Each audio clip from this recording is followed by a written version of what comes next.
Hey guys, tonight we begin with something a little different. You open your eyes to a silver glow across the Nile. The moon rides high above the desert, spilling soft light across the water, making every ripple look like quicksilver.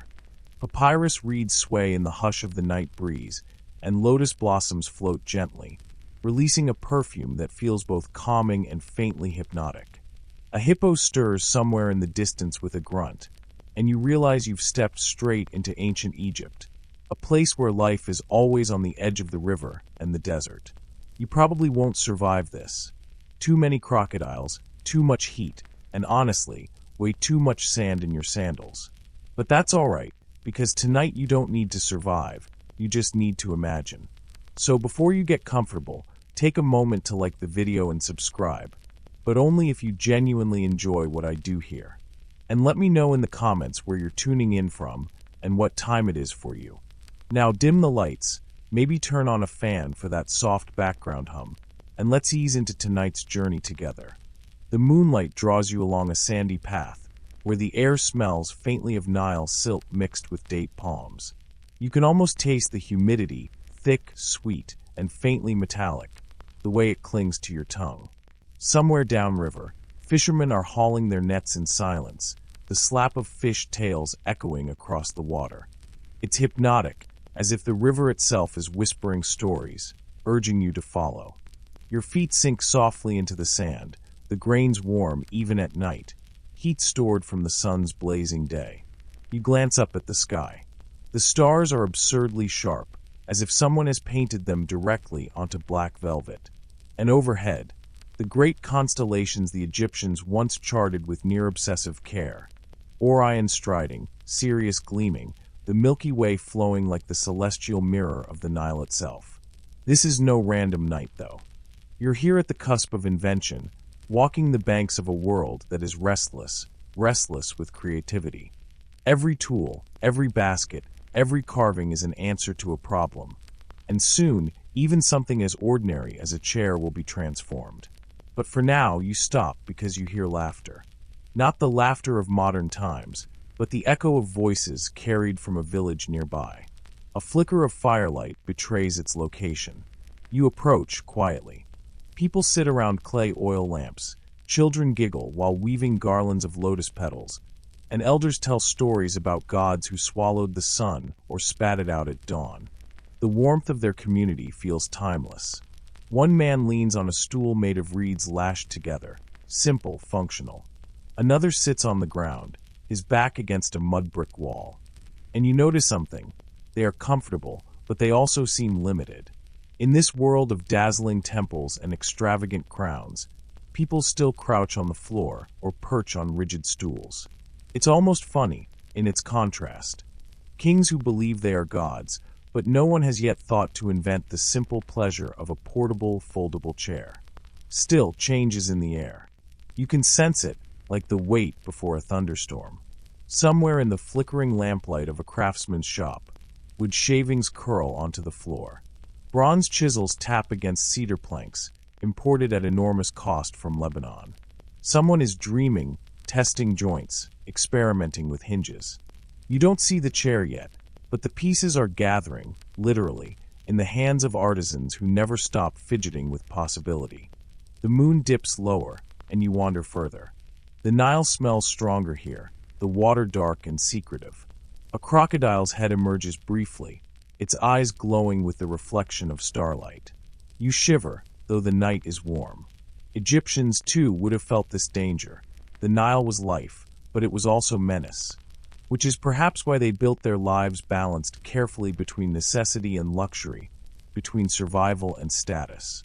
Here's your first historical fact to anchor this dream walk. The Nile didn't just water fields, it governed time itself. The annual flooding determined planting, harvesting, and the rhythm of festivals.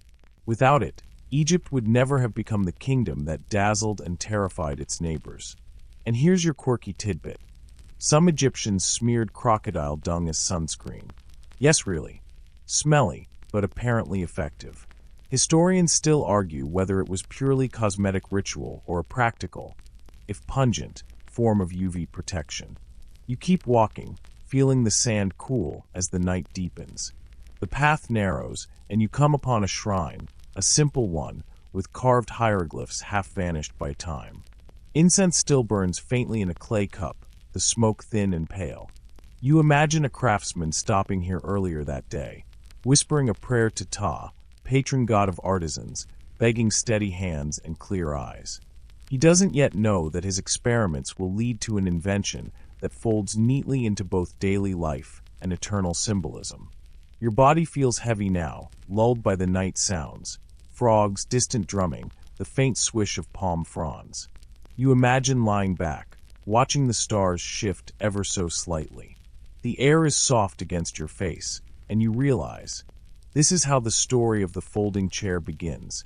Not with thunderclaps, not with royal decrees, but with the steady rhythm of ordinary people and the quiet genius of craftsmen who cannot stop trying to make life just a little more comfortable.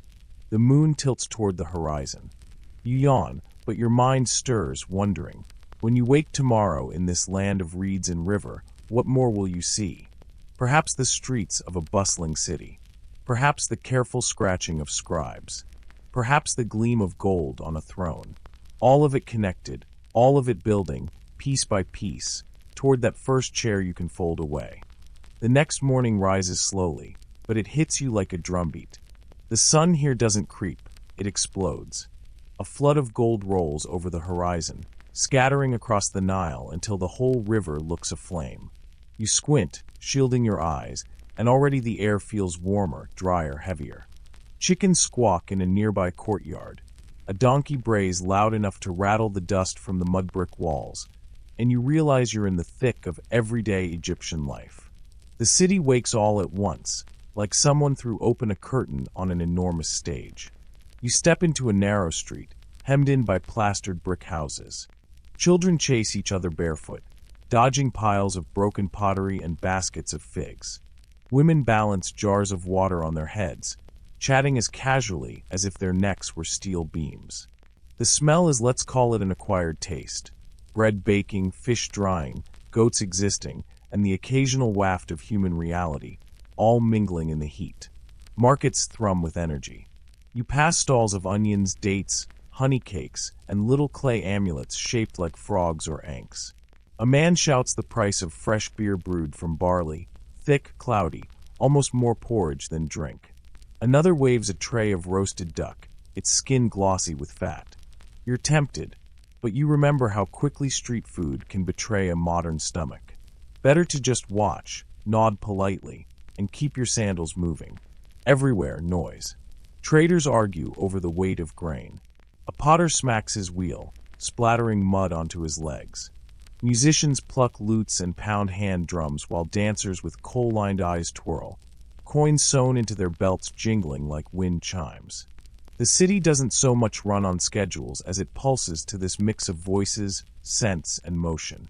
And tucked into corners of courtyards, you notice furniture, or the beginnings of it. Reed mats rolled neatly against a wall.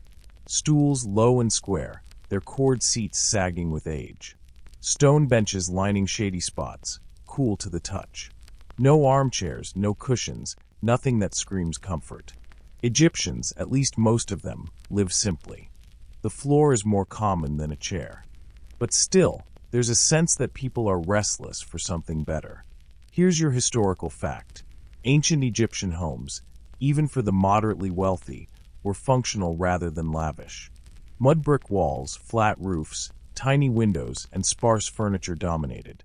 Decorative flair went into temples and tombs, not kitchens. Yet that's the very stage where the folding chair will arrive. Out of need, not excess. You pass a scribe hunched cross-legged under an awning, papyrus spread before him.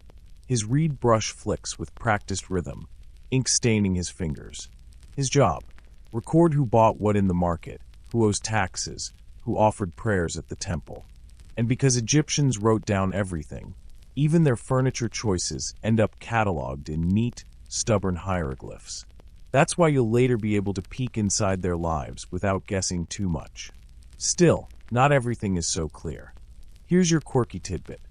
Some scholars think Egyptians used shaved baboon skulls as bowls for drinking or divination. Disturbing? Maybe. Practical? Also yes, though historians still argue whether this was an everyday hack or a niche religious oddity.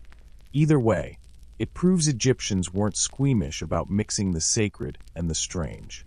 Your sandals slap against stone as you wander further into the city. You duck into a courtyard, shaded by a date palm. A family sits together on reed mats.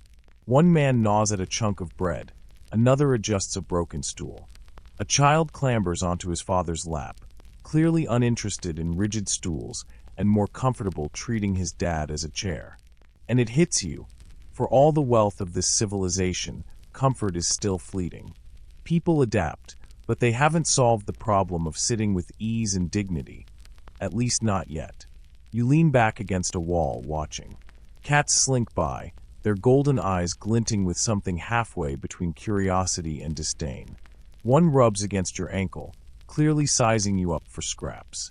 Egyptians worship cats, or at least treated them as too important to ignore. This little one meows like it owns the whole street, and maybe it does. The city hums. Workers carry bricks to construction sites where palaces rise. A priest brushes past, muttering a prayer as he adjusts his linen robe. A girl rushes by with a clay jug, spilling water as she goes. And all the while, somewhere deeper in the maze of streets, carpenters and craftsmen are bending wood, braiding reeds, and experimenting with shapes. Historians still argue whether folding chairs first appeared in workshops serving nobility, or whether they trickled up from soldiers needing a break on campaign. Either way, you feel the tension building. It's almost funny. You're wandering a place that built pyramids the size of mountains, but no one has thought yet to make sitting both portable and comfortable. It's coming, though. You can feel it in the hammering, the chatter, the constant hustle of this city. As the sun climbs higher, you shade your eyes. The air turns heavy with heat. You grab a cup of barley beer from a vendor, the thick brew clinging to your tongue like liquid bread. It doesn't taste great, but it makes you feel just Egyptian enough to keep going. By now, the market is bursting. Nobles pass in litters carried by servants, their sandals white, their robes crisp. They don't sit on reed mats. They perch on little stools with carved legs. A touch of status, but nothing spectacular. You glance at one stool, noticing a wobble, and can't help but think. Give it a hinge, a joint, a clever fold, and suddenly you've got something entirely new. The sun glares harder, shadows shrinking, and you feel sweat bead on your neck. The city doesn't stop, it swells with energy, but you find yourself retreating into a shaded passageway, grateful for the cooler air. You lean against the wall, close your eyes, and listen. Laughter, hammering, the creak of carts, the hiss of a baker pulling hot bread from an oven. The whole place thrums like a heartbeat. And somewhere in this chaos, someone is solving the puzzle of comfort. They don't know yet that their creation will live for millennia, unearthed in tombs and admired in museums. They only know their neighbors are tired of sitting on the ground. The shade doesn't last long.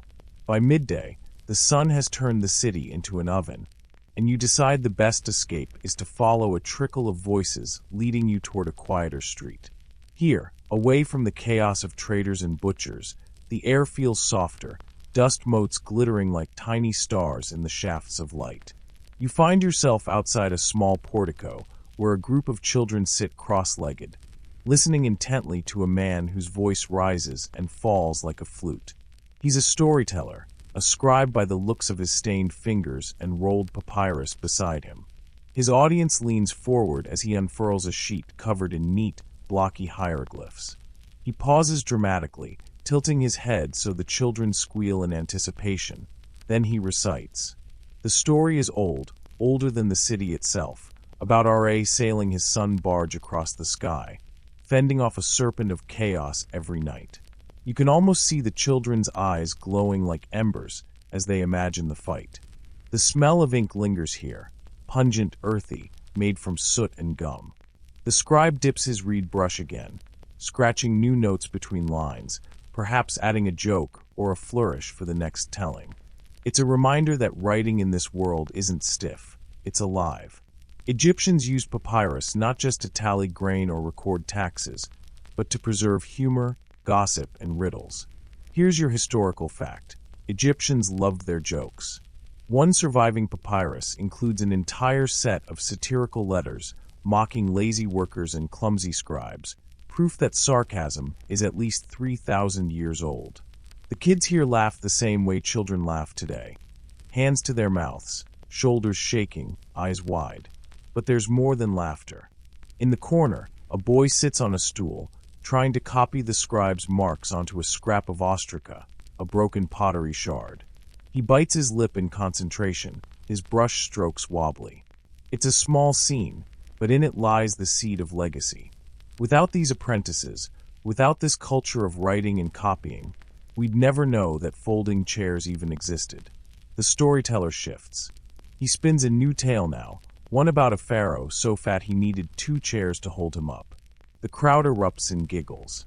A girl blurts something cheeky about her uncle's belly, and even the scribe chuckles. You realize that furniture, even in its simplest form, is already embedded in their imagination. Chairs aren't just objects, they're metaphors for dignity, clumsiness, authority, or indulgence. And here's your quirky tidbit. Scholars have found doodles on papyrus showing donkeys sitting on thrones, while pharaohs bow before them. Basically, ancient political cartoons. Historians still argue whether these were secret satire or harmless doodles by bored scribes. But either way, they prove humor found its way into the margins of official life. You notice the scribe's own stool now. Plain wood, legs slightly splayed for balance, no backrest. He shifts often, rubbing his knees, stretching his spine. The man spends his life writing, but still doesn't have a chair worth his craft. It's almost comical, isn't it? All this precision with ink and words, and yet no one said, "Let's hinge this thing so he can carry it to the river and not break his back." The lesson ends. Children scatter into alleys, their laughter fading with the clatter of their feet. The scribe rolls up his papyrus carefully, tucks it under his arm, and limps away, clearly stiff from sitting too long. You follow him out of curiosity, past walls painted with crude drawings, past doorways hung with woven mats, until he disappears into the temple complex ahead. You hesitate at the gate, where stone lions glare down from carved lintels. Inside, chants echo, steady and hypnotic. Incense coils in the hot air, stinging your eyes. Priests shuffle past in white linen robes, their heads shaved smooth, their mouths pursed as if carrying secrets. Here, stories and furniture intertwine more closely than you'd expect. Because what is a throne if not a chair elevated into sacred power? Still, you notice something missing. Even here, amid ritual grandeur, the chairs are rigid, heavy, rooted to the floor. They command attention but refuse movement. The folding chair, the thing you're waiting for, doesn't fit this setting yet. It belongs to soldiers on campaign, to hunters in marshes, to travelers who need to carry their comfort. But you see its shadow in the gap, in the discomfort, in the subtle groan of bones after long sitting. The chanting deepens. You wander into a side chamber where young priests copy hymns onto papyrus by torchlight. Their tools look much like the scribes. Reed pens, ink, shards for practice. You imagine their backs aching, their legs cramping, and you almost want to whisper, "Just wait. Someone's working on it." The torchlight flickers across the walls, where painted scenes show gods reclining, drinking, feasting. They always look perfectly at ease, draped on furniture no mortal could hope to match. It's another reminder that Egyptians saw comfort as divine privilege. For now, ordinary people crouch and kneel, while only the gods and kings seem worthy of real seats. But the gap between story and invention narrows with every passing day. You leave the temple, stepping back into the hot glare of the afternoon sun. Dust swirls in the air, your throat tastes of incense, and somewhere in the city, a craftsman is still shaving wood, experimenting with balance, waiting for the spark that will make a chair fold. The temple walls fade behind you, and you wander toward the beating heart of authority. The air feels heavier here, though not because of the sun. It's the weight of power pressing down, the sheer presence of Egypt's rulers etched into stone and ceremony. Soon, you find yourself staring at the palace complex, its whitewashed walls gleaming in the harsh daylight like the hull of a colossal ship run aground on desert sand. Guards with shaved heads and bronze-tipped spears stand rigid at the gates. They don't glance at you, but you feel the discipline in the set of their shoulders. A line of petitioners waits under the sun, each clutching baskets of offerings, fish, bread, figs, even a carved trinket or two. They murmur nervously, shifting from foot to foot. Somewhere inside those walls, the pharaoh sits, radiating the strange double presence of a man and a god. You follow the line inward, through a courtyard alive with noise. Musicians play to drown out the tension, and servants shuffle past with trays of wine. The further in you move, the more everything gleams: polished alabaster floors, painted reliefs of victorious battles, lotus patterns swirling across columns like frozen vines. And finally, there it is, the throne room. The throne is impossible to ignore. It rises on a dais, framed by golden lions with snarling jaws. The seat itself glitters, inlaid with faience, ivory, and sheets of beaten gold. Every angle screams permanence. This is not furniture you drag around or loan to your neighbor. It is a monument, as immovable as a pyramid. Your historical fact: the pharaoh's throne was more than a chair, it was a living symbol of divine authority. When a king sat, he wasn't just resting, he embodied Horus on earth. The throne's very presence legitimized his rule, reminding everyone that power wasn't portable. It stayed rooted, anchored, eternal. And yet, you can't help but notice the irony. A ruler whose armies marched thousands of miles, whose fleets sailed across seas, was bound to a seat too heavy to move. That immobility, that stiffness, practically begged for innovation. It set the stage for a different kind of chair, not fixed like a throne, but flexible, folding, a companion rather than a monument. The pharaoh himself appears, carried in by attendants, swathed in linen and jewels. He takes his place with practiced grace, and the room bows low. Servants approach with petitions, voices trembling as they beg for water rights, land disputes, or tax relief. The king nods or waves, each gesture final, as if even his smallest movement were law carved into stone. In a corner, scribes record everything. Their backs curve over papyrus rolls, reed brushes flicking like the tails of anxious cats.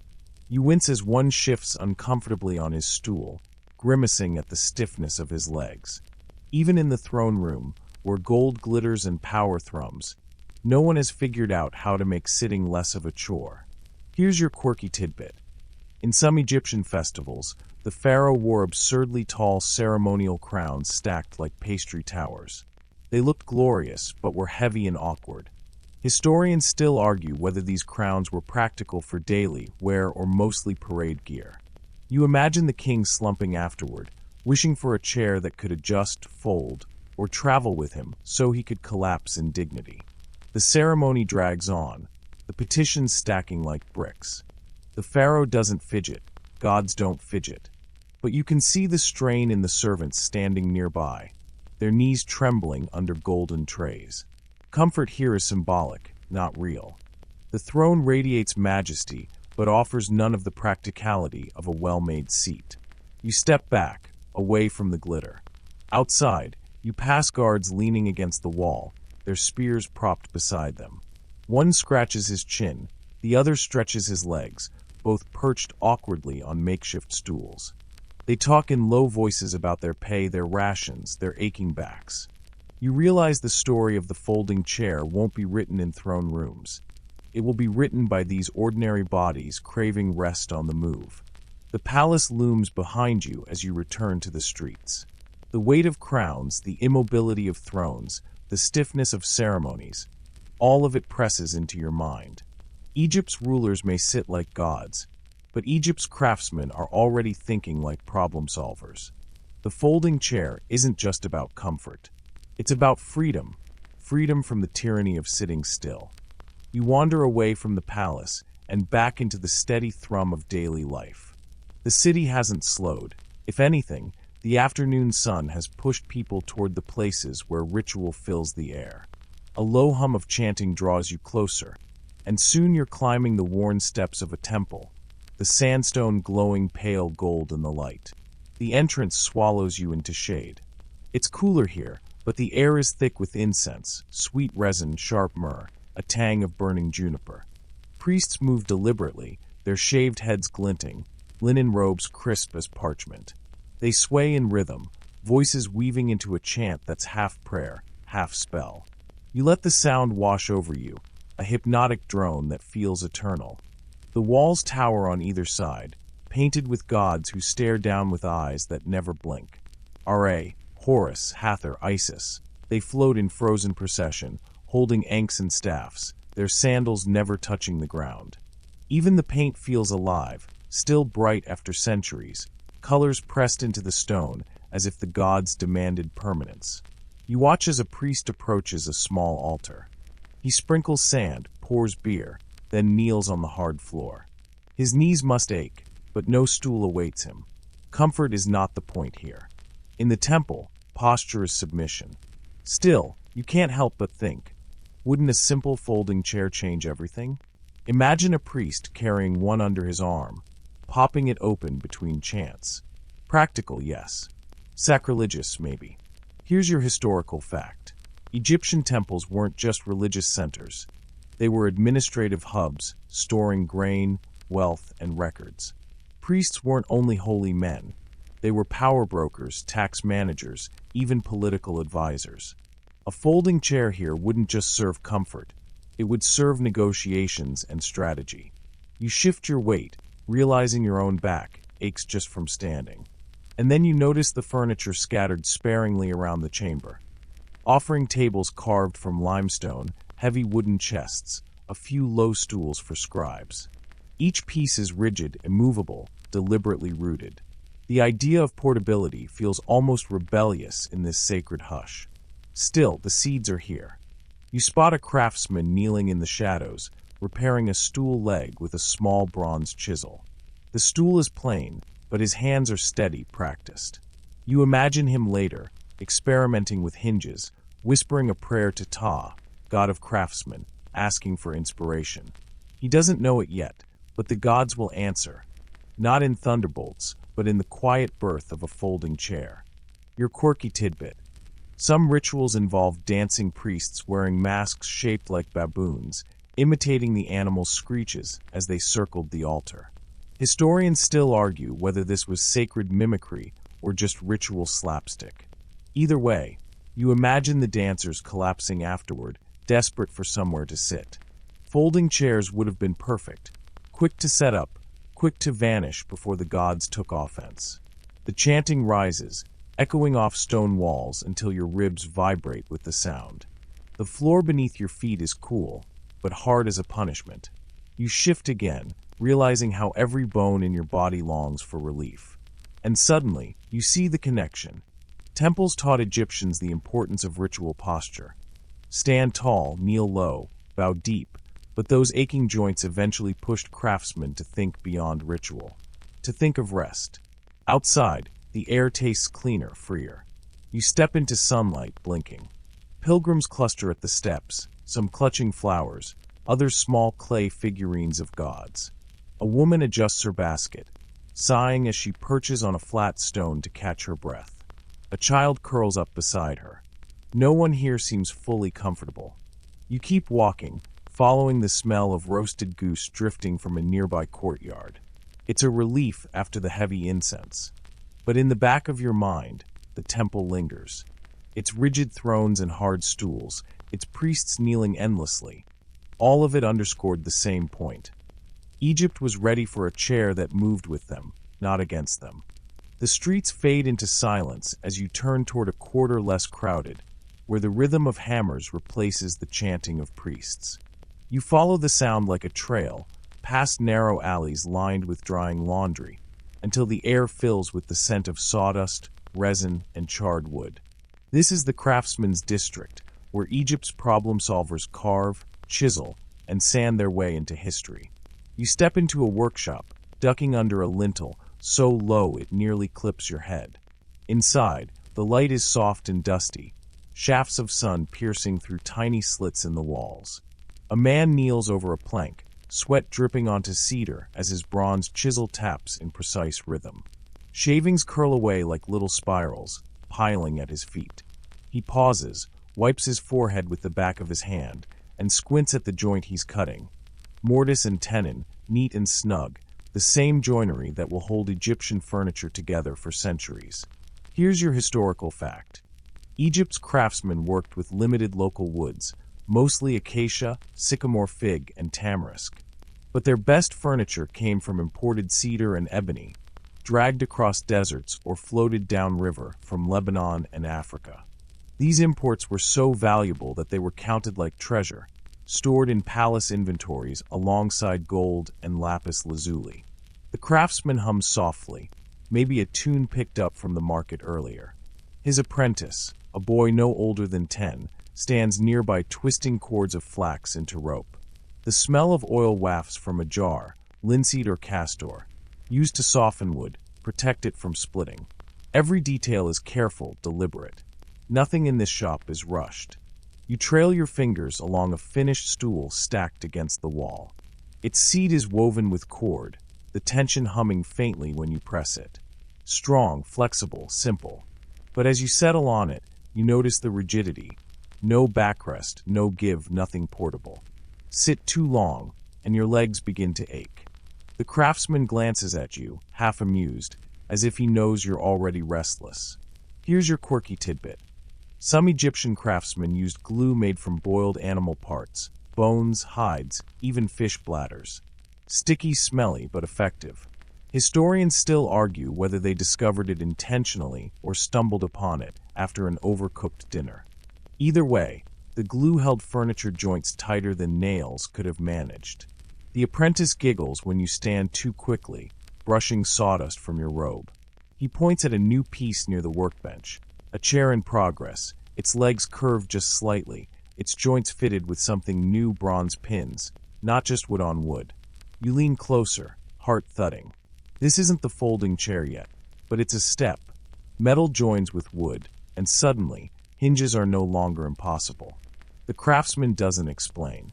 He simply turns the frame, tests its weight, runs his hand across the smooth grain. His silence says everything.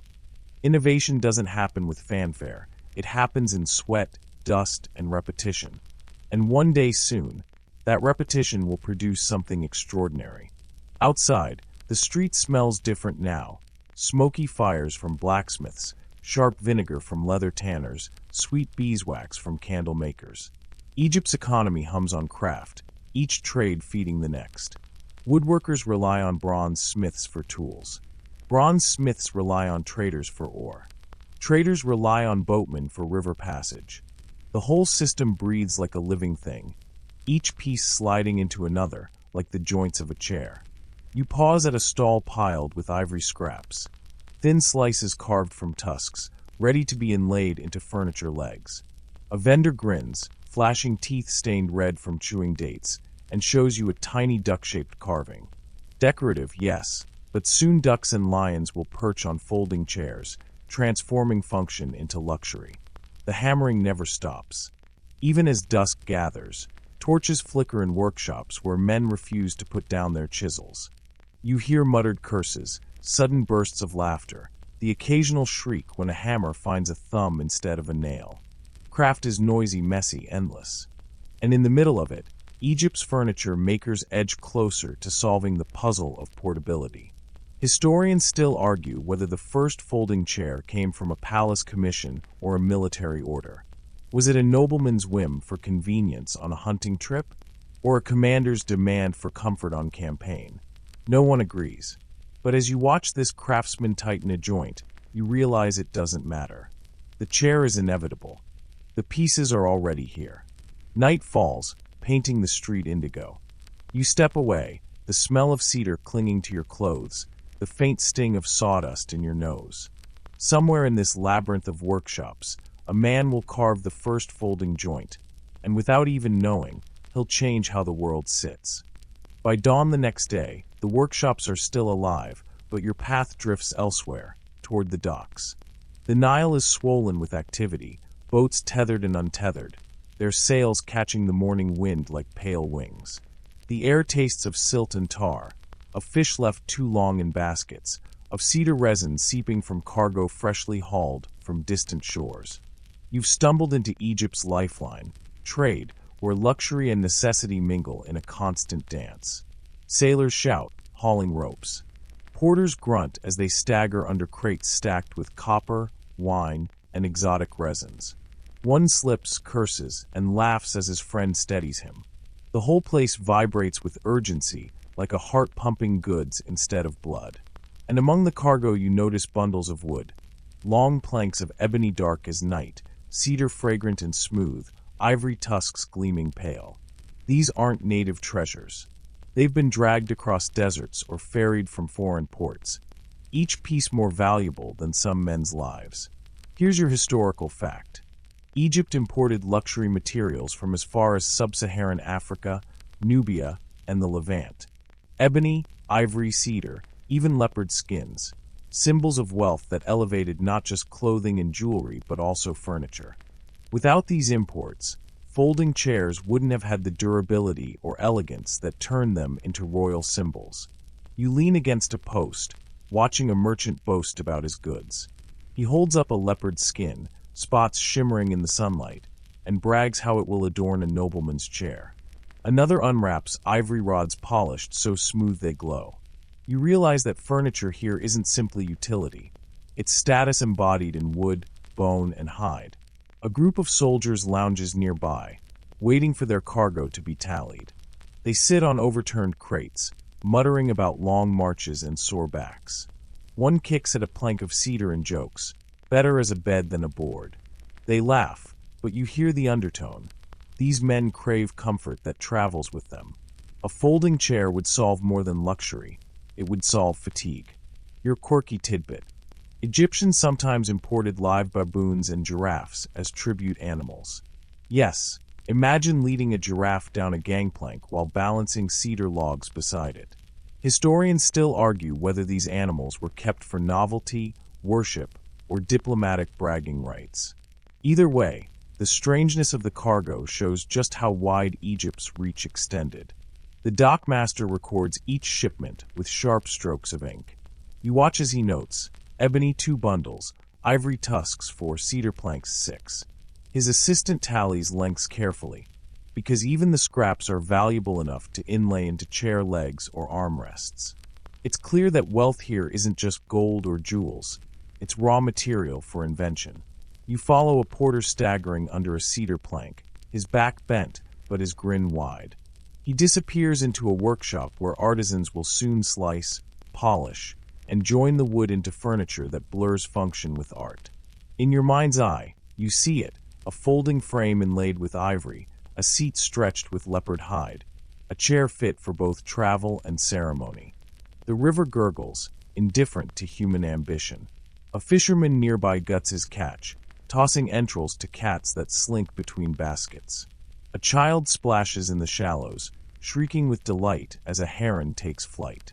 Amid this chaos of life, the crates of wood and ivory seem almost invisible, but they're the real foundation of Egypt's comfort revolution. Historians still argue whether folding chairs first appeared as purely practical, military, utilitarian, or as luxuries dressed in skins and gold. But standing here on the dock, you sense the truth is both. Imported luxuries gave craftsmen the materials to experiment, while human weariness gave them the reason. As the sun climbs higher, you shade your eyes, watching ships slip away. Their sails vanish against the horizon, carrying Egypt's goods outward and bringing new ones in return. Each journey threads the world tighter, and each plank of foreign wood tightens Egypt's hold on comfort, status, and eventually invention. You step back from the dock, the noise fading into distance, the smell of cedar clinging faintly to your clothes. The folding chair isn't here yet, but its skeleton has arrived, carried on the backs of sailors, wrapped in ropes, smelling of resin and salt. You wander away from the docks, leaving behind the reek of fish and the clang of cargo hooks. The streets narrow again, lined with mud brick houses and shaded awnings, the air thick with bread baking and incense curling lazily upward. Life seems to hum along with an effortless rhythm here. Yet you notice something missing, something so ordinary in your world that its absence feels like an itch. Chairs. Real chairs. Most Egyptians don't sit on anything with legs. The poor squat on the ground, perch on stones, or rest on reed mats woven tightly into geometric patterns. The slightly better off settle for simple stools, three-legged or four-legged, usually low to the ground.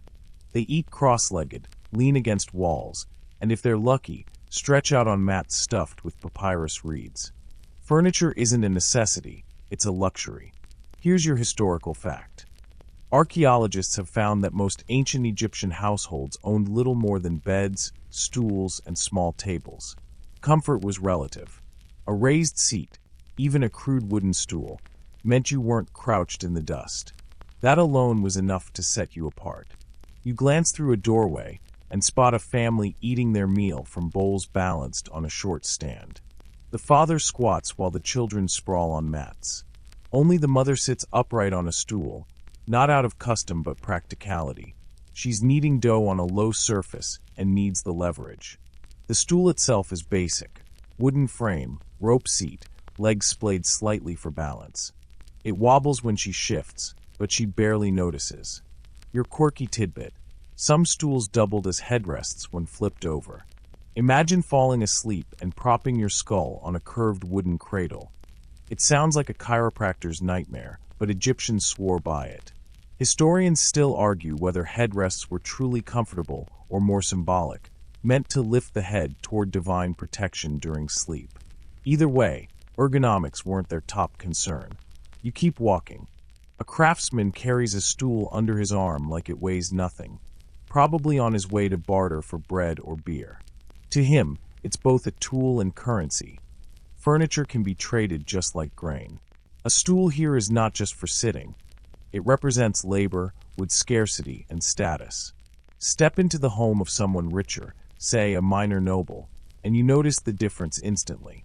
There are still reed mats, but also polished wooden stools, low tables inlaid with ivory strips, even an occasional armrest carved to curve gracefully. Nothing too grand yet, but already, furniture is becoming a symbol of refinement. The real leap hasn't happened. The folding chair hasn't yet appeared, but you can feel the anticipation building. Egyptians already know that sitting higher than others sets you apart. Pharaohs, officials, priests, they don't just sit, they sit above. Hierarchy manifests in furniture, as if the legs of a chair were extensions of power itself. As you pass a courtyard, two scribes joke over their reed pens while perched on stools. One laughs, wiggles, and almost tumbles off. His friend quips, "You write better than you balance." They chuckle, but their bodies betray fatigue. Hours hunched over papyrus require more than a stool. The need for comfort, support for the back, flexibility in the seat, lingers like an unspoken challenge. Furniture at this stage is functional, spare, and scarce. Yet you catch the whispers of evolution. Mats giving way to stools, stools stretching into chairs, chairs hinting at mobility. It's like listening to a melody where the chorus hasn't dropped yet. You can sense it coming, and when it does, it will change the rhythm of daily life. Historians still argue whether Egyptian furniture styles spread outward from necessity, like carpenters finding clever solutions, or from sheer elitism, nobles demanding luxury first, and everyone else copying later. Standing here, watching a child gnaw bread while his father squats in the dust, you suspect both forces work together. After all, innovation thrives where need and desire collide. You step into the shade, leaning against a sun-warmed wall. The breeze carries the scent of bread, beer, and animals pressed too close. A stool clatters in the alley as someone drops it, then laughs. Simple, awkward, essential. This is the birthplace of comfort, not glamorous yet, but undeniably human. And somewhere in the minds of these carpenters and nobles, the question already flickers. What if a seat could fold, move, and still declare status? That question will spark the next leap forward. But for now, you leave behind reed mats and stools, the faint echoes of invention yet to come. The sun climbs higher, and the streets shimmer in the heat. You slip into the cool shade of a nobleman's garden, the kind of private refuge where high walls block out dust and noise. Papyrus fronds sway over fish ponds, servants bring trays of figs and beer, and musicians strum soft chords on lyres. Here, you finally see furniture taken to a new level, pieces designed not just for sitting but for showing off. Nobles don't crouch on mats or settle for wobbly stools. They demand elegance, even in something as humble as a chair. Imagine an afternoon feast, noblemen lounging in light linen, women draped in sheer pleated gowns, the air perfumed with lotus oil. You notice the seating immediately. No one of rank just drops to the floor. They recline on carved stools, sometimes cushioned with leather, their legs crossed casually. The higher the seat, the higher the status. Mainstream historical fact here. In Egyptian art, seated figures are often drawn on chairs with straight backs, elevated above servants and commoners. The chair itself became a visible marker of privilege. A pharaoh on his throne wasn't just sitting, he was embodying cosmic order. A minor noble with a carved seat was echoing that symbolism on a smaller scale. Your quirky tidbit. Some of these chairs doubled as travel props at feasts. Imagine a portable VIP pass you could carry with you. When the nobleman walked into a riverside picnic, servants unfolded his special seat, and boom, status achieved. Without saying a word, his seat announced, "I matter more than you, pass the roast goose." You run your hand over the polished surface of one such chair, its wood rubbed smooth from years of use. Ebony imported from Nubia glints darkly, ivory inlays catch the sun, and the legs are carved in the shapes of animal hooves. To own such materials in Egypt was already a flex. Trees were scarce. A folding chair made from imported hardwood wasn't just convenient, it was a visible declaration of wealth and reach. At one feast, you watch a noblewoman sit gracefully on a folding seat while attendants fan her with ostrich feathers. Her husband brags to guests about how their chair was a gift from a foreign ally, its bronze hinges blessed by the gods. Historians still argue whether these folding chairs were truly practical for everyday use or mainly ceremonial, rolled out to impress during banquets. Looking at the lady delicately perched there while sipping pomegranate wine, you suspect both, part comfort, part theater. The feast stretched long into the night, with roasted ducks, honey cakes, and strong beer flowing freely. Imagine yourself trying to balance a goblet while cross-legged on a mat. Not dignified, not photogenic. If, someone invented Instagram in 1400 BCE. A folding chair solved the problem. Elegant, portable, stable, and deeply symbolic. It gave you a place in the social order as much as it gave your thighs a break. And it wasn't just feasts. Picture a river outing. A noble family boards a papyrus barge, painted bright with lotus flowers. Alongside food baskets and jars of beer, a folding chair is carefully stowed. On the water, when the mood strikes, a servant sets it up on deck, giving the master of the household a seat fit for command. The chair elevates him, literally, above others sprawled on mats. Here's a funny modern aside. The folding chair is basically the world's earliest camping chair. Except instead of polyester and aluminum poles, you've got ebony, ivory, and lion-headed legs. And instead of roasting marshmallows, you're snacking on honey-roasted locusts while someone plays harp. Imagine showing up to a tailgate party with one of these golden seats. Instant legend. But comfort for the elite wasn't just about luxury.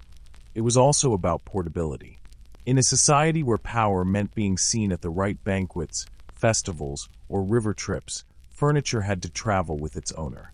Servants couldn't exactly lug a massive throne through crowded streets. Folding chairs solved the dilemma. Compact enough to carry, regal enough to announce status wherever you unfolded it. Historians still argue whether nobles demanded folding chairs first, or whether military officers, always on campaign, developed them for necessity before nobles borrowed the idea. Watching this nobleman sip wine while perched on a finely jointed frame, you sense that need and desire met halfway.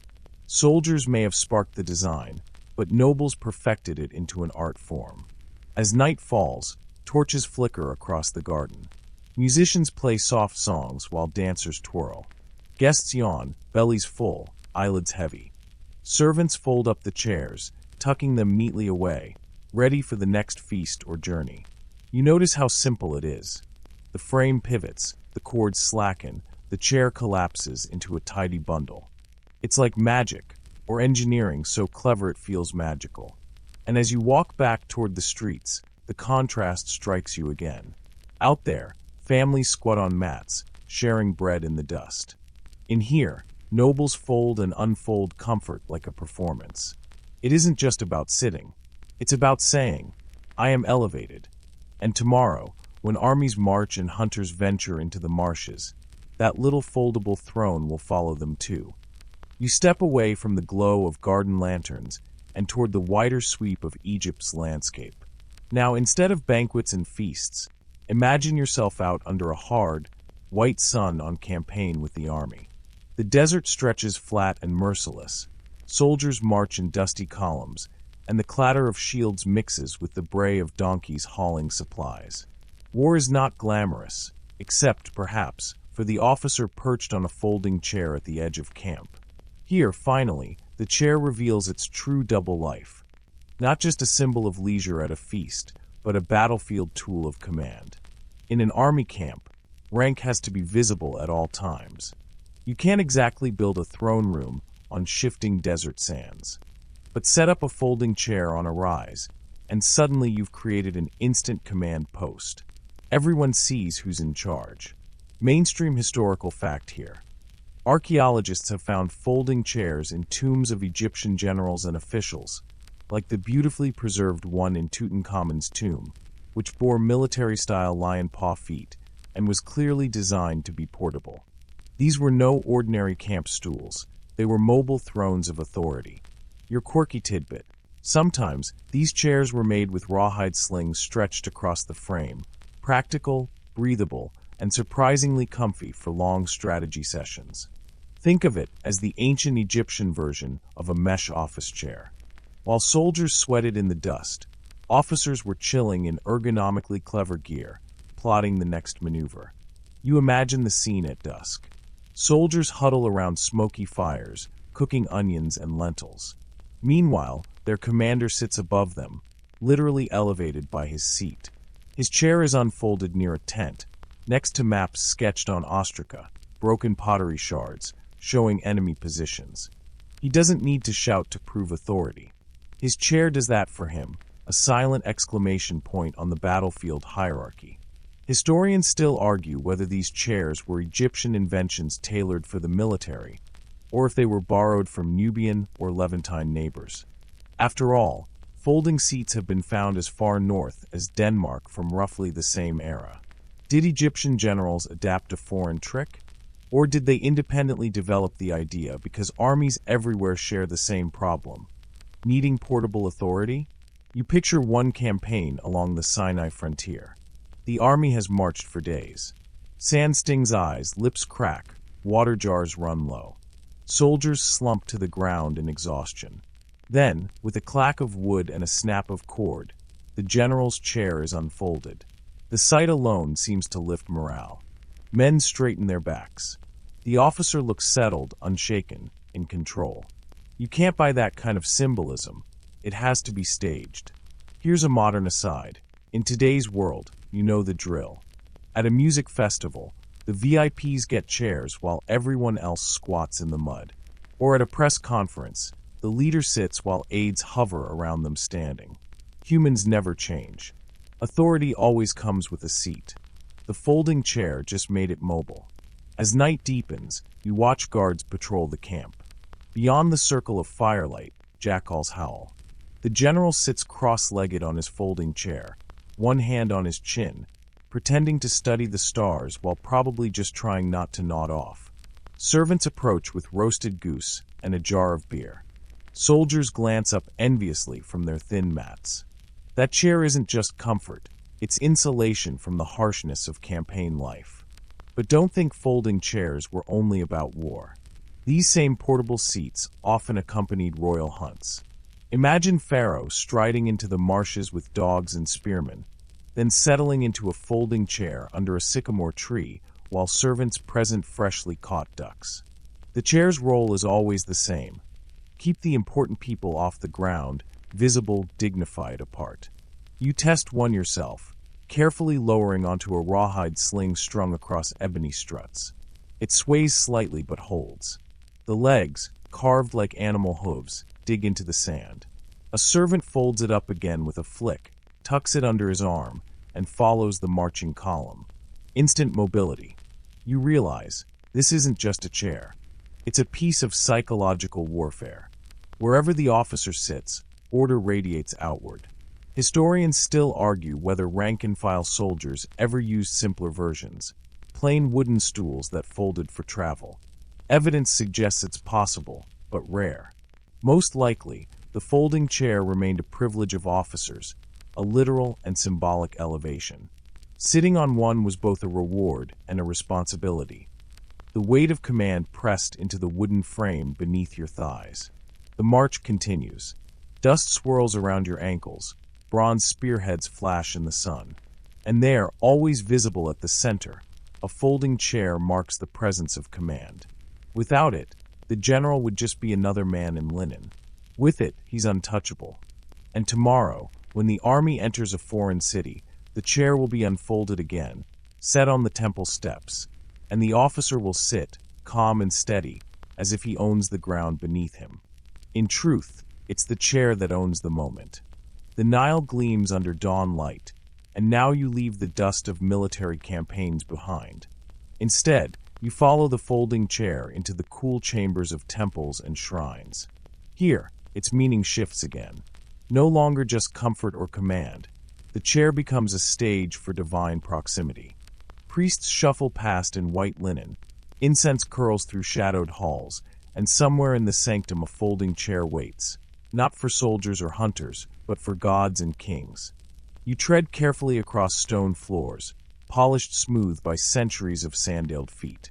At the heart of the temple, an image of a deity rests in a shrine. Near it sits a folding chair, perhaps gilded, perhaps carved with lotus blossoms. This chair isn't for napping priests or weary scribes. It's for moments when a pharaoh, or his stand-in, must show himself as the chosen intermediary. Here's your mainstream historical fact. Folding chairs often appear in temple reliefs, showing pharaohs seated while receiving tribute or pronouncements. The seat was a visual shorthand, a way of saying, this person is anchored between the mortal and divine. Egyptians didn't see sitting as idle. They saw it as composure, control, a centeredness that hinted at cosmic order. Now the quirky tidbit. In some rituals, priests carried portable chairs for divine statues during processions. Imagine this, a god carved in wood or stone, perched on a folding chair strapped to a litter. So technically, even the gods traveled with their own collapsible seating. Picture the awkward logistics. Sweating attendants trying not to stumble while balancing both chair and deity on their shoulders. It's equal parts solemn and slapstick. Historians still argue whether these chairs were always practical tools or purely symbolic props. Some say they were used only for display, too ornate to risk actual sitting. Others argue they were functional, designed to fold and move during festivals. Evidence is mixed. Some are so delicately made they seem ceremonial, while others show wear marks, as if carried from one sacred site to another. You lean against a temple wall and watch a ceremony unfold. Drums throb, trumpets blare, and crowds gather in the courtyard.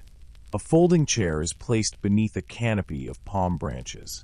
Onto it sits the pharaoh, draped in shimmering linen, kohl outlining his eyes, a crown heavy on his brow. He raises one hand, not moving much otherwise. His stillness is part of the performance. He doesn't need to rise. The chair does the talking. Here sits the axis of the world. Now a modern aside. Think of a CEO at a board meeting, or a judge perched on a high bench. The body language is identical. Stillness, elevation, seating as power. Chairs in temples weren't IKEA furniture. They were silent megaphones, broadcasting authority in a language everyone instinctively understood. As incense thickens, you notice the craftsmanship. The folding chair glows with gold leaf, its legs carved like animal paws, its joints reinforced with ivory. On the seat, woven reeds form a taut surface. This is not cheap. It's the kind of chair that took artisans weeks to assemble. To fold it up and cart it across the Nile must have felt almost sacrilegious, like bubble wrapping a masterpiece. And yet, that was the point. A divine seat had to travel with the ruler. Where Pharaoh went, so did order. Some scholars suggest these temple chairs were modeled after the gods' thrones depicted in myth. That raises a cheeky image, God sitting comfortably while humans stood forever. You wonder if priests ever cracked jokes about being underpaid ushers while hauling divine chairs through festivals. Not recorded, but you can bet the banter was there. Picture one grand festival in Thebes. The statue of Ammonius is carried from Karnak to Luxor in a ceremonial bark. Priests chant hymns, and nobles trail in procession. At the center, a folding chair gleams. Pharaoh pauses midway, sits, and the crowd roars approval. He hasn't conquered a city, hasn't swung a sword, but the act of sitting in the right place at the right time cements his authority. Folding chairs in temples were stage props for cosmic theater. Remember earlier how a general's seat elevated him in the dust of campaign. Here, the temple seat elevates Pharaoh in the realm of faith. The pattern holds. Whether amid soldiers or worshippers, a folding chair is the exclamation point of power.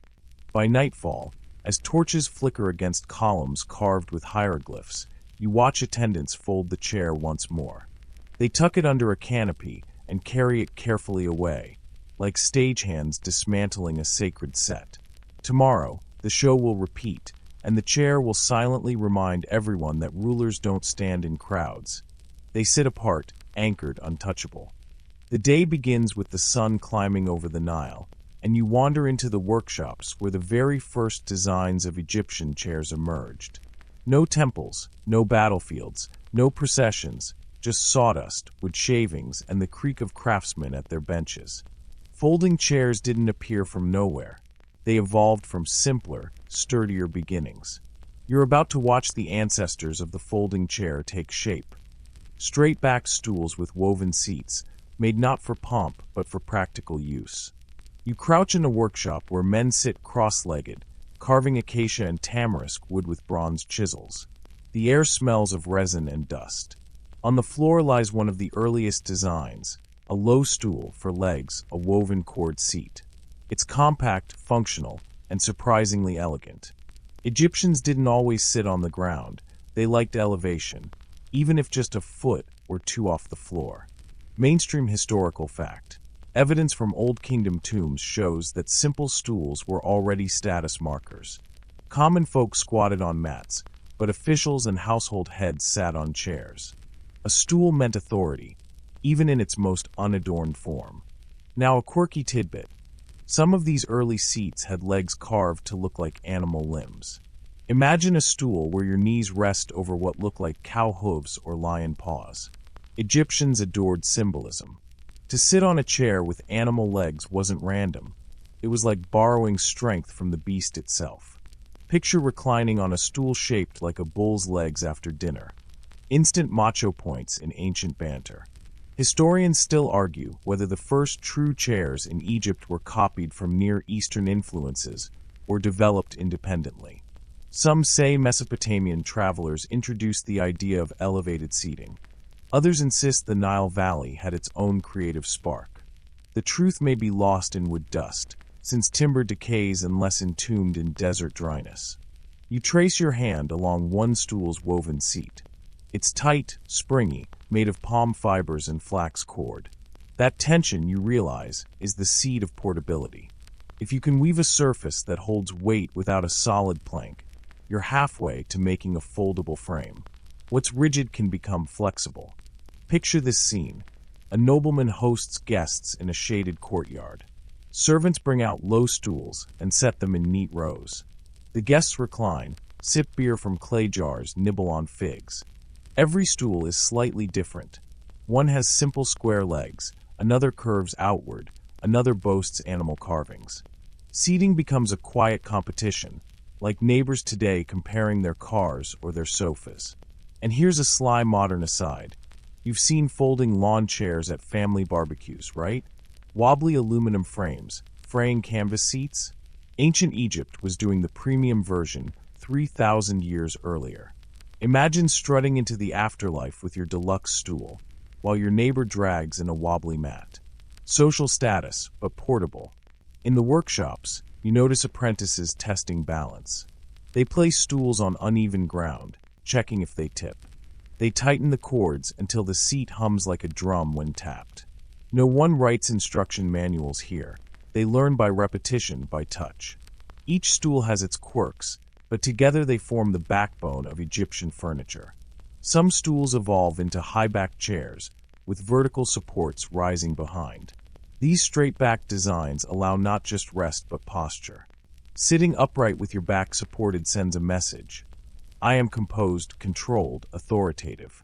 That's how the folding chair's ancestor was born, not by accident, but by layering function with meaning. Later, nobles demanded portability. They wanted their chairs in gardens, in marshes, on boats. The simple stool had to adapt. Craftsmen tinkered with joints, experimented with lightweight wood, even carved slots where legs could collapse inward. You can almost hear the eureka moment. Why not make the seat fold for travel? And just like that, the humble stool becomes the foundation for the first folding design. Another fun detail. Some tomb paintings show servants carrying stools on their shoulders like prized luggage. Imagine the humble footstool treated like a designer handbag, carted around to ensure the boss always had somewhere respectable to sit. Egyptians had no patience for grass stains on linen. As the day in the workshop winds down, the sun bathes the city in gold. Craftsmen sweep up the sawdust, stack wood scraps, and tie fresh reed bundles for tomorrow's weaving. You glance back at the rows of early stools. They don't fold yet. They don't glitter with gold. But every hinge, every portable throne to come, starts right here, with four simple legs, a woven cord seat, and the Egyptian belief that sitting itself is power. The workshop hums again, but this time your eyes drift not to the seats themselves, but to the tiny gleaming pieces that make them possible. Folding furniture is not just about aesthetics, it's about the miracle of joinery. Without clever hinges, slots, and pins, you're just stuck with a clunky stool. Tonight you're about to crouch closer, peer under the chairs, and discover the secret world of Egyptian carpentry. You kneel by a craftsman's bench. Spread out before him are tools, bronze chisels, wooden mallets, flint scrapers, and all sharp enough to pierce leather. He picks up a small bronze pin, hardly larger than your pinky finger, and slides it into a slot cut into two wooden struts. Suddenly, what was stiff now pivots gracefully. The folding chair is born not in grandeur, but in these precise millimeters of craftsmanship. Mainstream historical fact.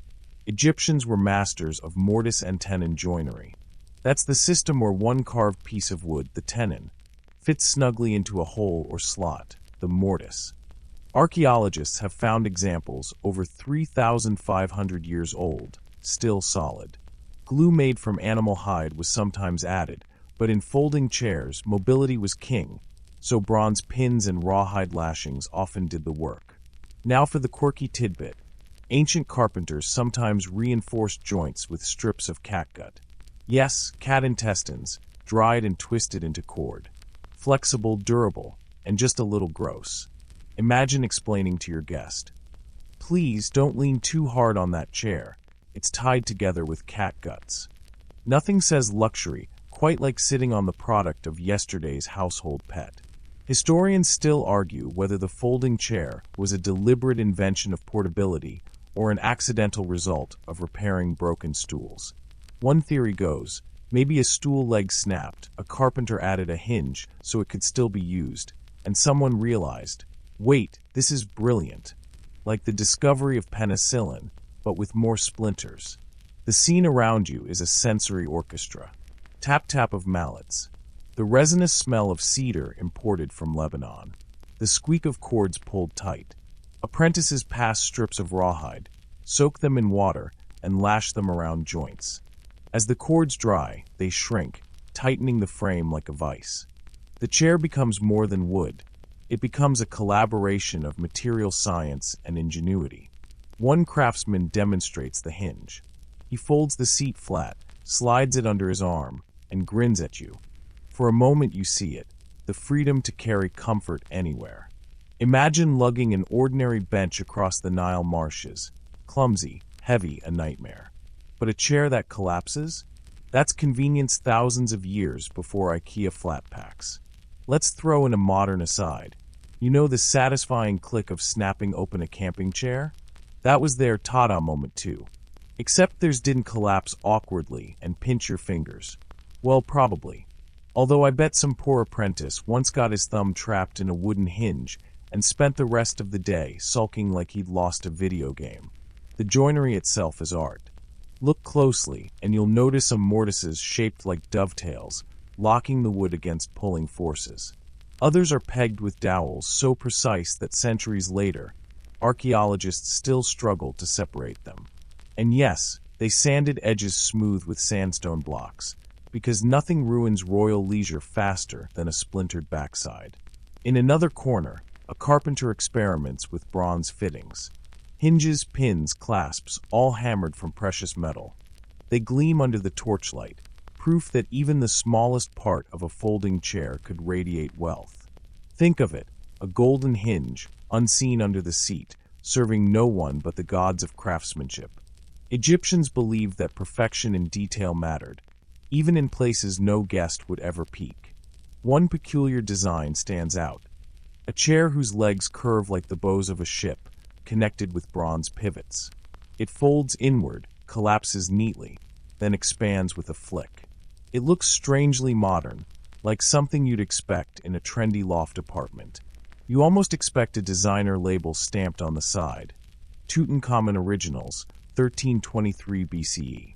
Apprentices test strength by hopping onto the chairs, one after another. Some joints squeak, others crack, but the best hold firm. They laugh when one folds too suddenly, dumping a boy onto the floor. You chuckle too, because some things never change. Early prototypes always come with slapstick failures. And here's the subtle truth. The folding chair was more than a seat. It was a miniature triumph of engineering, a portable bridge between leisure and mobility. Each hinge whispered of power, because only those with resources could commission such precision. For the average villager, a reed mat would do. But for nobles, priests, and generals, only a folding masterpiece sufficed. By nightfall, the workshop is lit by oil lamps. Bronze glints, wood grain shimmers, and a half-finished chair lies on its side like an artifact waiting to be buried. The smell of cedar lingers as the workers close shop, their fingers raw from hours of shaping, their minds buzzing with the quiet pride of invention. You take one last look at the bronze pins scattered on the bench. They're tiny, easily overlooked. Yet without them, pharaohs would have no portable thrones, generals no traveling symbols of command, and you, no bedtime story about chairs. Small parts, big history. You're still wandering among those busy carpenters, but this time the sound of chisels fades, and the smell of cedar gives way to the unmistakable tang of leather. A craftsman drapes a wide strip of tanned hide over a wooden frame, stretching it taut before fixing it down with pegs. At last you realize, chairs weren't only wood.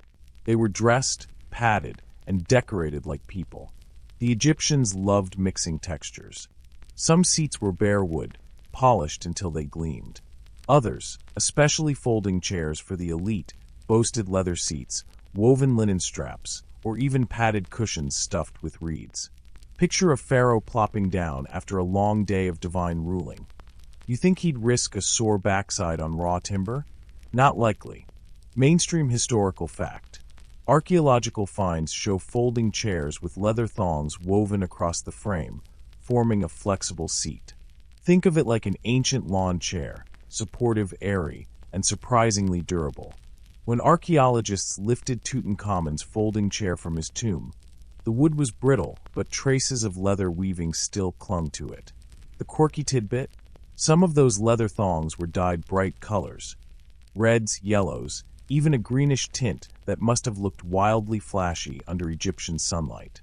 So yes, They invented designer seating long before your neighbor bragged about their Italian sofa. Imagine an ancient influencer posing. New chair, who dis?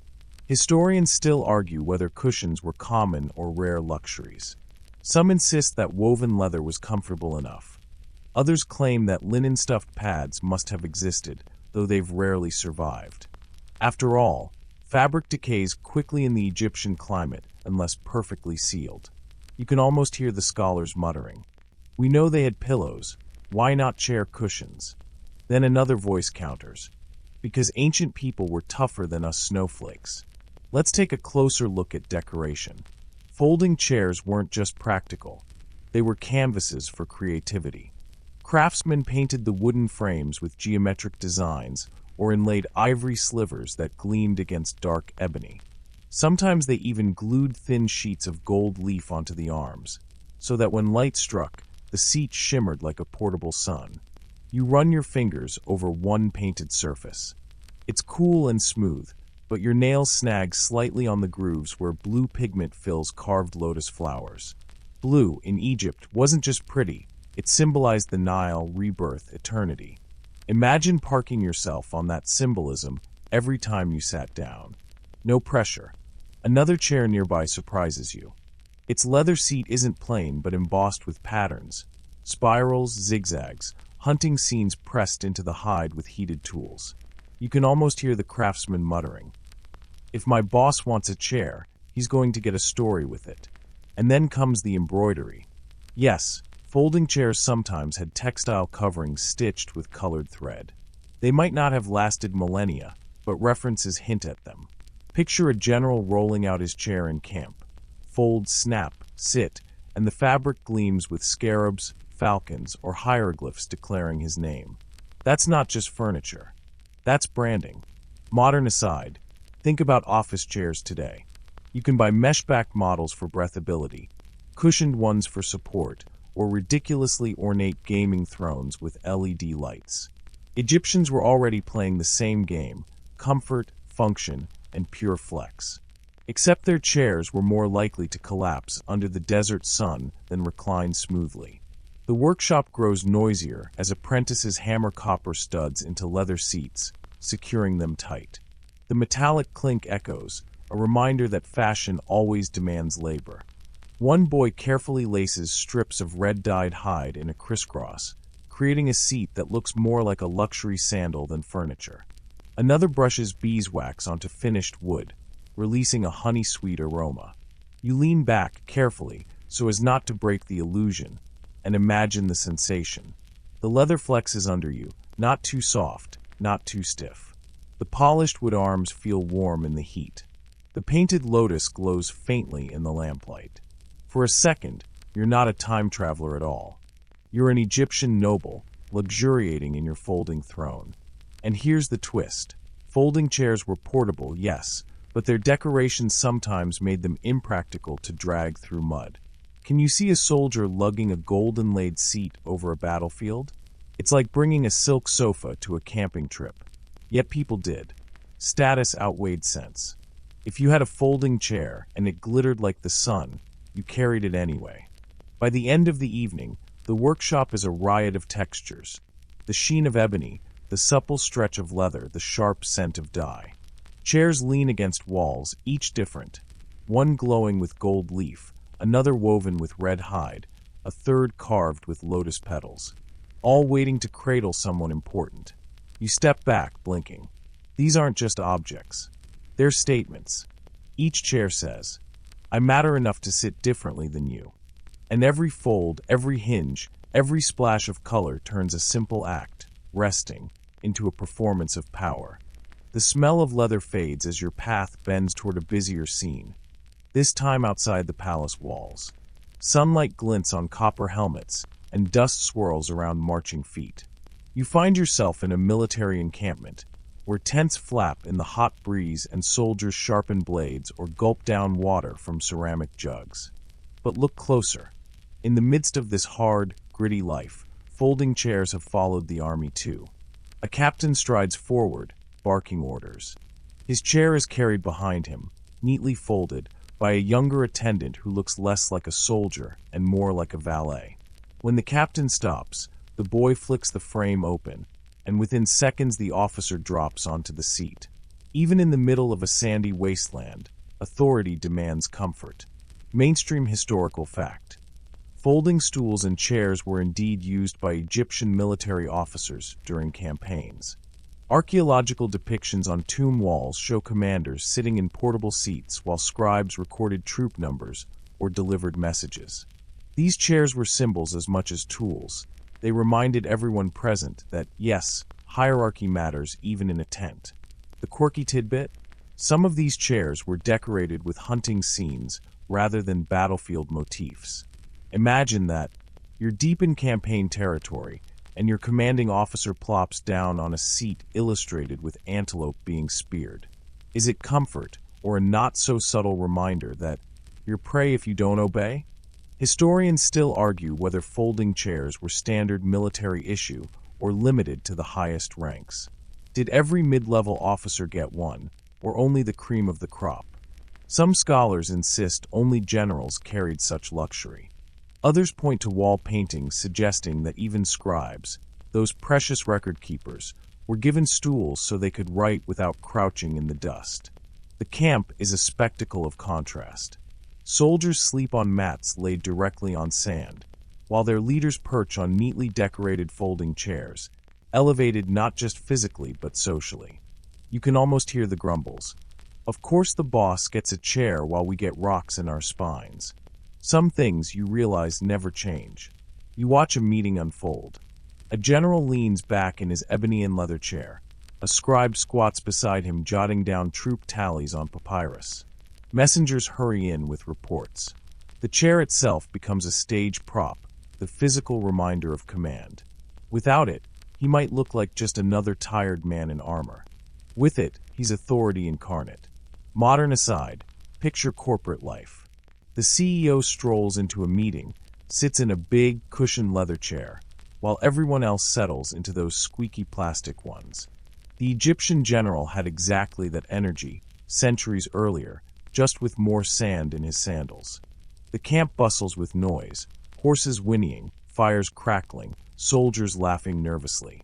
Yet whenever a folding chair appears, the atmosphere changes. It's as though the fabric of the army rearranges itself around that simple rectangle of wood and leather. Men straighten, conversations pause, eyes shift toward whoever occupies it. One officer's chair in particular catches your attention. It's lighter, more stripped down. No ivory inlays, no painted lotus. Instead, it's purely practical, with rawhide straps and a frame of sycamore wood. Still, the respect it commands is the same. Maybe status wasn't only about decoration. Maybe it was also about the ritual of unfolding, of sitting above the dust while others stood. You imagine the long marches. Folding chairs strapped to pack animals, rattling with each step. The soldiers groaning at extra weight, but unwilling to complain too loudly. After all, complain too much, and your superior might remind you exactly who gets to sit and who doesn't. The quirkiest part? Some sources suggest officers even took folding chairs on river expeditions, setting them up on boats as if camping on deck. Picture it, reeds brushing against the hull, hippos lurking, and an officer lounging casually, sipping beer, steady on his portable throne. Luxury never takes a holiday. But the battlefield was also chaos. You can't help but wonder, did chairs ever snap at the wrong moment? Imagine an officer about to deliver a rousing speech. Crack, splinter, collapse. The soldiers probably had to choke back laughter while pretending it was a bad omen. Hierarchy balanced on a hinge, literally. As dusk settles over the camp, torches flicker, and the general remains seated in his chair while men line up to receive orders. The frame glows golden in the firelight, a symbol of calm authority in the middle of danger. You realize then, in ancient Egypt, the folding chair wasn't just a convenience. It was a piece of psychological warfare, a constant reminder that even in dust and blood, power found a way to sit comfortably. The desert winds soften as you move away from the army camp. Now you're in a quieter place, the workshop of a furniture maker. The The smell here isn't leather or sweat but sawdust, resin, and the faint tang of heated glue. Men bend over benches, carving, polishing, and testing joints. You're seeing the engineers of antiquity at work, the artisans who made Egypt's folding chairs not only possible but beautiful. A craftsman leans over a frame of acacia wood, chiseling a mortise joint with practiced precision. His apprentice watches closely, waiting to sand down edges or fetch more tools. The air is filled with the rhythmic sound of mallets tapping pegs into place. You realize that every foldable hinge, every slanted leg, was a deliberate act of invention, not a lucky accident. Mainstream historical fact: Egyptian woodworkers had developed advanced joinery techniques thousands of years ago. Mortise and tenon joints, wooden dowels, and even early forms of glue gave their furniture surprising durability. Folding chairs especially demanded this mastery, because without tight joints, the hinge would fail, and down goes your noble rear end. Quirky tidbit: to smooth wood surfaces, artisans sometimes used chunks of sharkskin as sandpaper. Yes, literal sharkskin, rough on one side, sleek on the other. Imagine strolling along the Nile, spotting a shark and thinking, "Perfect, just what I need for my next chair project." Historians still argue whether these craftsmen worked in centralized state workshops controlled by the pharaoh or in independent family shops within towns. Were folding chairs state-commissioned luxuries, or could wealthy households order them like custom furniture today? The debate lingers like sawdust in the air. The workshop bustles with life. Children run errands, women twist cords of leather for straps, and older masters critique the apprentices with that universal sigh. Back in my day, joints were tighter. You can almost hear one grumble. These kids and their sloppy tenons. One day a vizier's chair will snap, and then we'll all be feeding crocodiles. You peer at a finished frame leaning against the wall. It gleams with polish, every surface smooth, the legs ending in animal-shaped feet. A lion's paw here, a duck's foot there. Carving wasn't merely functional, it was symbolic. If a folding chair bore lion paws, its owner carried the essence of lion's strength beneath him. Its power by association: sit on the beast, become the beast. And the hinges, the clever hinges. Some were reinforced with bronze pins, while others relied on the sheer precision of wood fitting into wood. One craftsman demonstrates for you. The legs swing open smoothly, and the whole structure locks into a perfect X. Then, with a twist, it folds flat again. That moment, open, close, feels oddly hypnotic, like watching someone flip a pen or fidget with a pocket knife. Modern aside, this is basically IKEA before Allen wrenches. Imagine some Egyptian muttering over uneven dowels and mismatched holes. Why does this hinge never line up? Only here, instead of hex keys, you've got apprentices scraping with flint chisels. The workshop is also full of smells: heated beeswax rubbed into wood, resin bubbling gently, leather straps being tanned nearby. Each folding chair absorbed these scents, so when nobles unfolded their seats in palace gardens, they carried with them the ghost of the workshop: wood, wax, glue, and sweat. You notice one craftsman painting inlays with mineral pigments: blues made from ground azurite, reds from ochre, greens from malachite. Once polished and finished with a gloss of oil, the chair would shimmer in candlelight, making even a humble stool look like a throne. But practicality lingered beneath the glamour. Craftsmen had to test every chair, weight it with stones, fold and unfold it dozens of times, sometimes even leap on it themselves to prove sturdiness. Imagine the anxiety of sending a chair to a pharaoh, knowing that if it broke mid-ceremony, your workshop's reputation might crumble faster than plaster in rain. As evening falls, the workers clean tools, sweep sawdust into neat piles, and tie bundles of wood for the next day. The folding chair frames rest against the wall like soldiers awaiting duty. You realize you've seen their secret. The elegance of Egypt's folding chairs was born in sweat, patience, and small, meticulous movements repeated thousands of times. And yet, for all their technical brilliance, these artisans likely never sat in their own creations. Their folding chairs traveled upward, toward nobles, generals, priests. The makers remained on stools or bare mats, watching their handiwork ascend to a world they might never enter. A bittersweet truth: comfort was crafted by many, but enjoyed by few. The workshop fades behind you, but the folding chairs remain vivid in your mind. Now, you drift into the palace courtyard where noblemen and noblewomen gather for a festival. Musicians pluck harps, dancers whirl, and incense coils into the warm night air. The nobles, though, are not sprawled awkwardly on mats like common townsfolk. No, they unfold their prized chairs, plant themselves gracefully, and sit above the crowd, both literally and symbolically. The folding chair has become more than wood and hinge. It's now a badge of rank. When a noblewoman adjusts the tilt of her lion-footed seat, she isn't just making herself comfortable, she's announcing to everyone, "See, I command wealth. I own what most only dream of." In Egypt, furniture itself was a form of PR. Mainstream historical fact: surviving folding chairs often belonged to high officials, priests, or royalty. Many were discovered in tombs, buried alongside the elite to serve them in the afterlife. Comfort wasn't left behind, it was carried into eternity. Quirky tidbit: archaeologists once uncovered a folding stool with duck-shaped feet. Not majestic lions, not terrifying crocodiles, just ducks.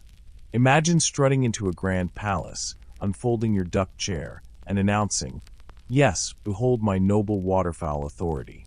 It's hard not to laugh, but perhaps ducks symbolized fertility or rebirth. Or maybe some ancient noble just really liked ducks. Historians still argue whether ordinary wealthy citizens could commission folding chairs, or if they remained strictly symbols of the highest offices. Were they limited like crowns, or were they more like Gucci bags, exclusive, but not impossible to buy if you had the coin? The atmosphere of the courtyard reminds you of modern garden parties. Seats strategically placed, angles chosen so everyone can see and be seen. Nobles unfold chairs with a flick of the wrist, and suddenly the social geometry of the gathering shifts. Those seated rise above the standing crowd. Conversations flow toward them. Servants hurry to fill their cups. Dancers glance their way in hopes of patronage. It's power by posture. And yet, there's a comedic side. One man's folding chair squeaks loudly as he shifts, drawing glances from nearby guests. Another fumbles with his hinge, nearly pinching his fingers before finally locking it open. Even in luxury, you sense the familiar frustrations of human clumsiness.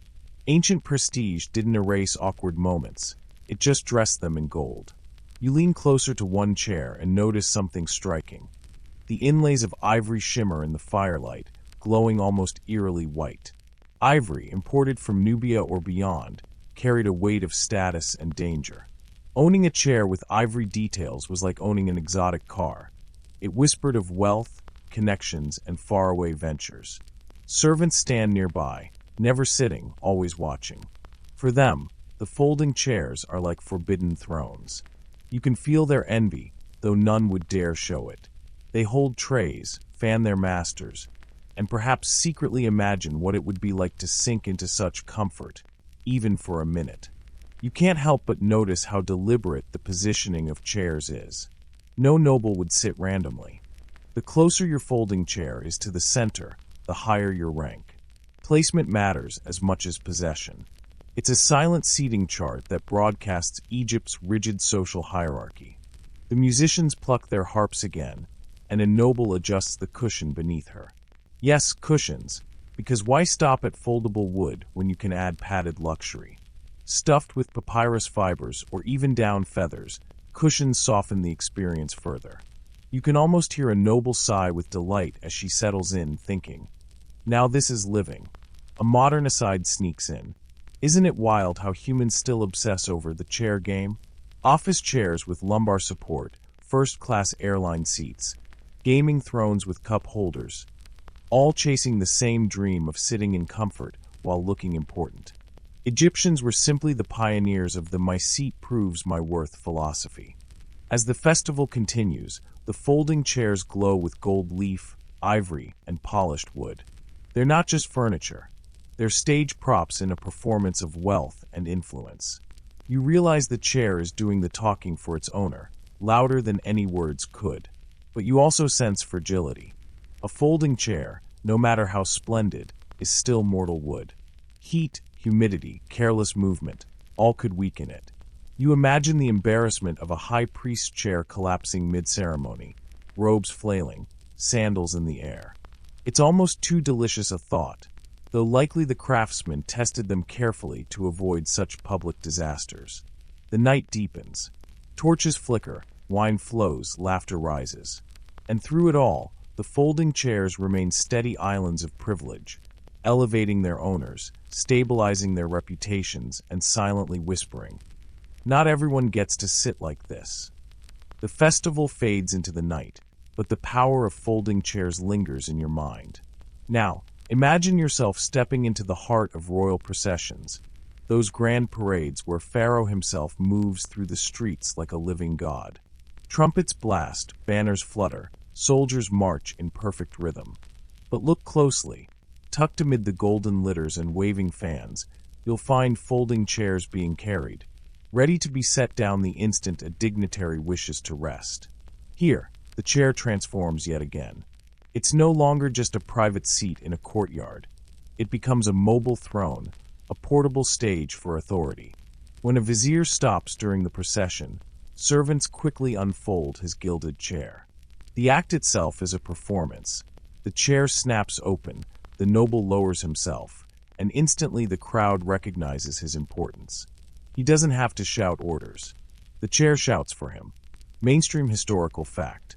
Folding stools and chairs were carried in royal caravans, particularly during military campaigns or festivals.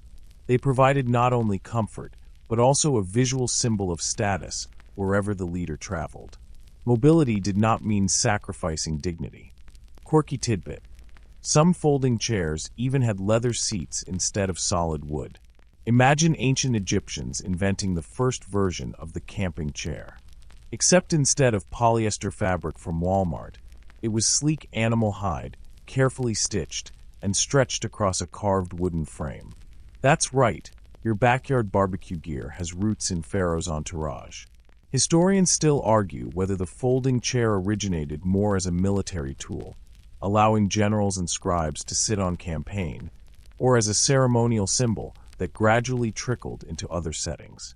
Was it a battlefield desk before it was a palace prop, or the other way around? The debate continues, leaving us perched somewhere in between. The procession swells around you.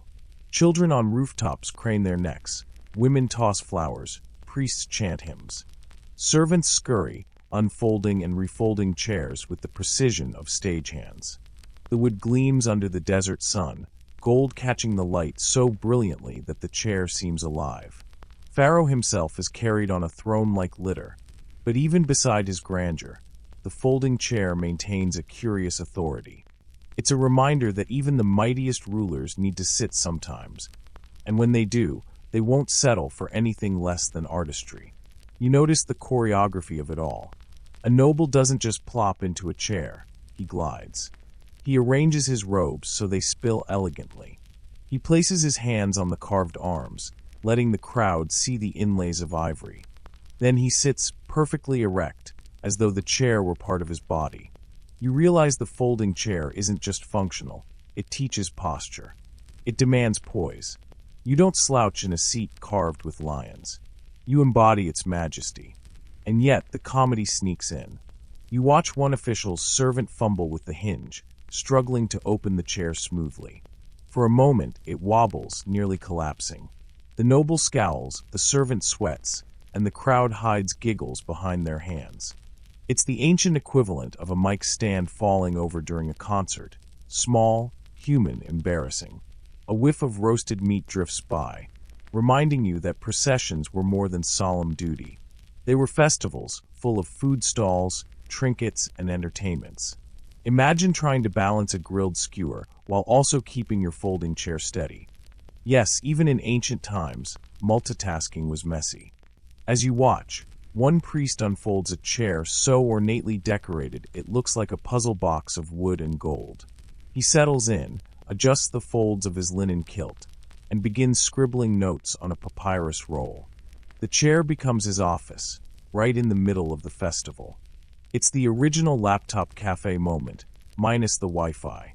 And while the nobles sit, the crowd stands. Thousands of people pressed together, sweat glistening, sandals crunching against the dust. You feel their longing. They want to sit, too, but the folding chair draws a sharp line between the served and the serving. Comfort is not universal. It's curated, controlled, and flaunted. The parade continues down the boulevard, but everywhere you look, the folding chair follows. Sometimes carried, sometimes opened, always signaling importance. It's like the ancient Egyptian answer to the red carpet. Not everyone gets to walk on it, and certainly not everyone gets to sit on it. A modern aside sneaks in. Don't you see the same choreography today? Politicians with folding chairs at rallies, CEOs with sleek designer seats at conferences, celebrities perched on thrones during fashion shows.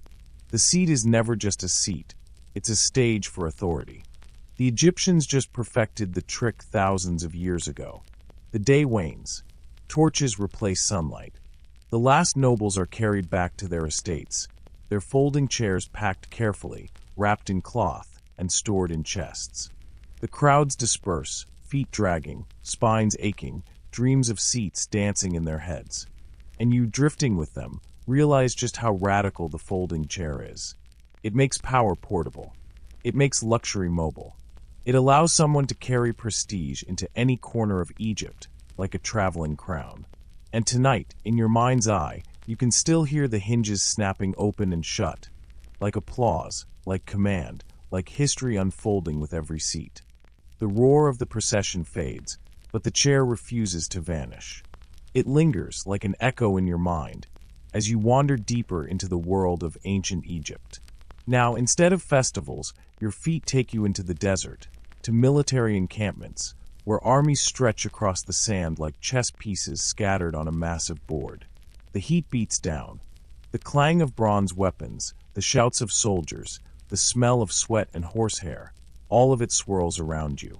But amid this chaos, the folding chair appears again, quietly, almost smugly. Not for the rank-and-file soldiers. Oh no. They squat on the ground, gnawing on hard bread. But look at the general's tent. Inside, a folding chair sits at the heart of his command station, a piece of order in the middle of the dust. Mainstream historical fact. Portable folding chairs were carried into military campaigns across the ancient world, including Egypt. Archaeological finds confirm their presence in encampments, showing they weren't just luxuries. They were tools of command, allowing leaders to sit, consult maps, and issue orders without collapsing onto bare earth. Quirky tidbit. Some scholars believe certain Egyptian folding chairs doubled as field desks. They had wide arms or flat surfaces where a scribe could perch a papyrus roll, turning the chair into a mobile office. Imagine your boss bringing a camping chair to war, complete with a side table for paperwork. Ancient multitasking, but with more sand in the ink. Historians still argue whether generals truly needed these chairs for practical command, or whether they were primarily symbolic, ways of showing rank over ordinary soldiers. Was the folding chair about strategy, or about ego? The debate rages like the desert wind. Inside the tent, you see a general sit. His robes are dusty, his sandals cracked, but as soon as he lowers himself into that golden folding chair, he becomes someone else. His spine straightens, his gestures sharpen, his words carry authority. The chair transforms him into command itself. You watch his scribe, perched awkwardly on a rolled-up bundle of cloth, jotting down orders at his feet. The inequality is blatant. One man in a chair, the other bent on the ground. It hits you that the folding chair, even here in war, draws the line between leader and follower, voice and echo, decision and obedience. The desert hums with activity. Soldiers hammer tent stakes, camels bray, the air smells of roasted grain. Every so often, you catch sight of servants hurrying past with folded chairs strapped to their backs. They look like strange wooden wings, as if the men are carrying skeletons of animals. But when a noble stops to rest, the skeleton unfolds into comfort, into luxury. One soldier jokes that the general's chair probably has more gold on it than the soldier's entire pay for a year. The others laugh, but there's bitterness underneath. You feel it, the resentment that comes from seeing symbols of wealth paraded in a place where survival is already hard enough. And yet, the folding chair is practical, too. Imagine trying to write orders on the ground, with wind whipping sand across your papyrus. A raised seat is both dignity and necessity. The general spreads maps across his lap, points with a reed stylus, and the war machine moves. The chair is a fulcrum. Without it, perhaps the gears would grind to a halt. Your eyes drift across the camp, and you notice a curious scene. A young officer sneaks into the general's tent while it's empty. He lowers himself into the chair, smiling faintly, as if testing what power feels like. His shoulders rise, his chest expands. He plays the role of command for a fleeting moment. But then he hears footsteps, jumps up, and scurries away like a guilty child. You can't help but smirk. Chairs tempt ambition. The night settles in. Fires flicker across the camp. Shadows stretch, drums echo. And there in the general's tent, the folding chair glimmers in lamplight, its hinges creaking softly as he leans back. It's almost human in its presence, a silent companion of authority. Modern aside, haven't you seen this exact picture today? Think of military leaders sitting in collapsible chairs during field operations, giving press briefings with a metal folding chair under them. The technology has changed, but the gesture hasn't. The leader must sit while the rest stand. The seat says, "I control this moment." You imagine the campaign dragging on for weeks. Chairs are folded and unfolded thousands of times.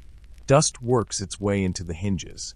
Servants polish them at night, trying to keep the gold from fading beneath grit. The chair becomes not just furniture but a ritual: unfold, sit, command, fold, march. The rhythm of empire itself. One last detail before you drift out of the camp. The folding chair travels further than soldiers' bodies. When generals die, sometimes their favorite chairs are buried with them, tucked into tombs alongside weapons and amulets. It's as though the leaders believed they'd need a seat in the afterlife too, a portable throne for eternity. And you realize, a chair is never just a chair in Egypt. It's a performance, a promise, a portable piece of power. Even in war, even in the desert, even under the stars. The battlefield fades, and the desert winds sweep you elsewhere, to the hushed, incense-heavy interiors of temples. Here, the folding chair takes on another life. No longer just a battlefield command seat or a noble's indulgence, it slips quietly into the service of the gods. You walk across cool stone floors, the hieroglyphs on the walls glowing faintly in torchlight. Priests in spotless linen glide past you, chanting, their voices echoing like water through a cavern. And then you see it, a folding chair tucked near a shrine, its golden frame gleaming as though it too were blessed. Mainstream historical fact. Temples in ancient Egypt were not just places of worship, but centers of administration, learning, and ceremony. High-ranking priests often enjoyed status close to that of nobles, and they too had access to luxury objects, furniture included. Folding chairs, rare and symbolic, sometimes appeared in these sacred precincts, tied to ritual authority. Quirky tidbit. Some folding chairs found in tombs bear small inscriptions or protective spells carved along the wood, as if the seat itself needed divine safeguarding. It's almost like ancient priests believed their chairs could misbehave without a little magical insurance. Imagine writing property of Thutmose in Sharpie on your office chair, but in hieroglyphs and with cosmic backup. Historians still argue whether priests used folding chairs during actual ceremonies or whether these seats were purely symbolic offerings, gifts to the gods, never meant for mortal bottoms. Were they sat upon in life, or only in afterlife imagination? The question lingers like incense smoke. You pause near the shrine, where a priest lowers himself into one of these chairs. It's a strange sight. He doesn't lounge, doesn't recline. Instead, his posture is stiff, reverent. It's not comfort he seeks, but stability, a centeredness that matches the ritual.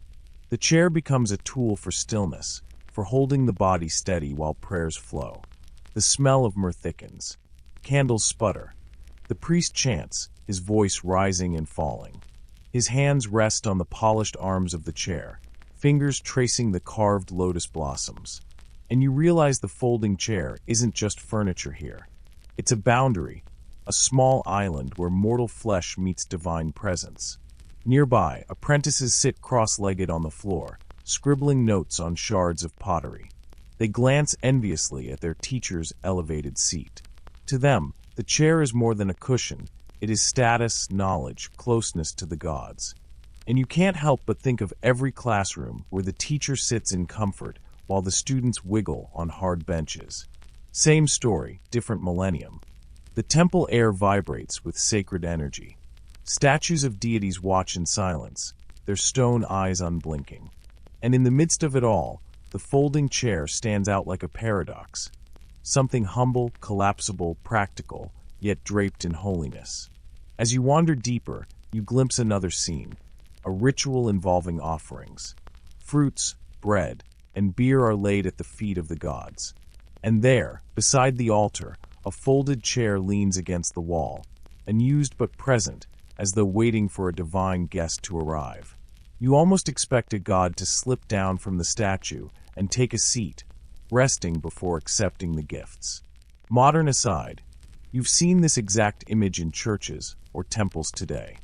A folding chair, plain or ornate, tucked quietly behind the altar for the officiant to use between rites.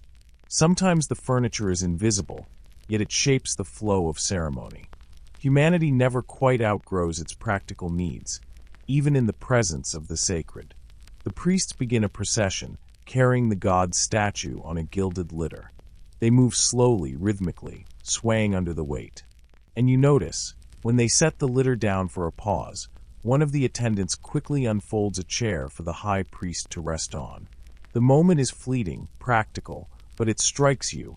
Even in the holiest rituals, fatigue is real, and the folding chair is the quiet savior. Later, as night falls over the temple, the chanting fades. Torches dim. The priests depart, leaving the sanctuary hushed and empty. In the half-light, the folding chair remains, gleaming faintly in silence. It looks almost alive, like a guardian watching over the sacred space until dawn. And you wonder, did the Egyptians see it that way too? A tool, a throne, a stand-in for divine presence?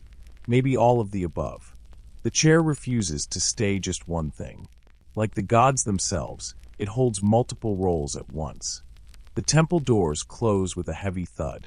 Outside, stars spread across the sky like scattered jewels. And somewhere in the darkness, you hear the faint creak of wood folding, unfolding, folding again, as though the chair itself is part of the eternal rhythm of worship. The temple silence fades, and you're back under the blazing Egyptian sun.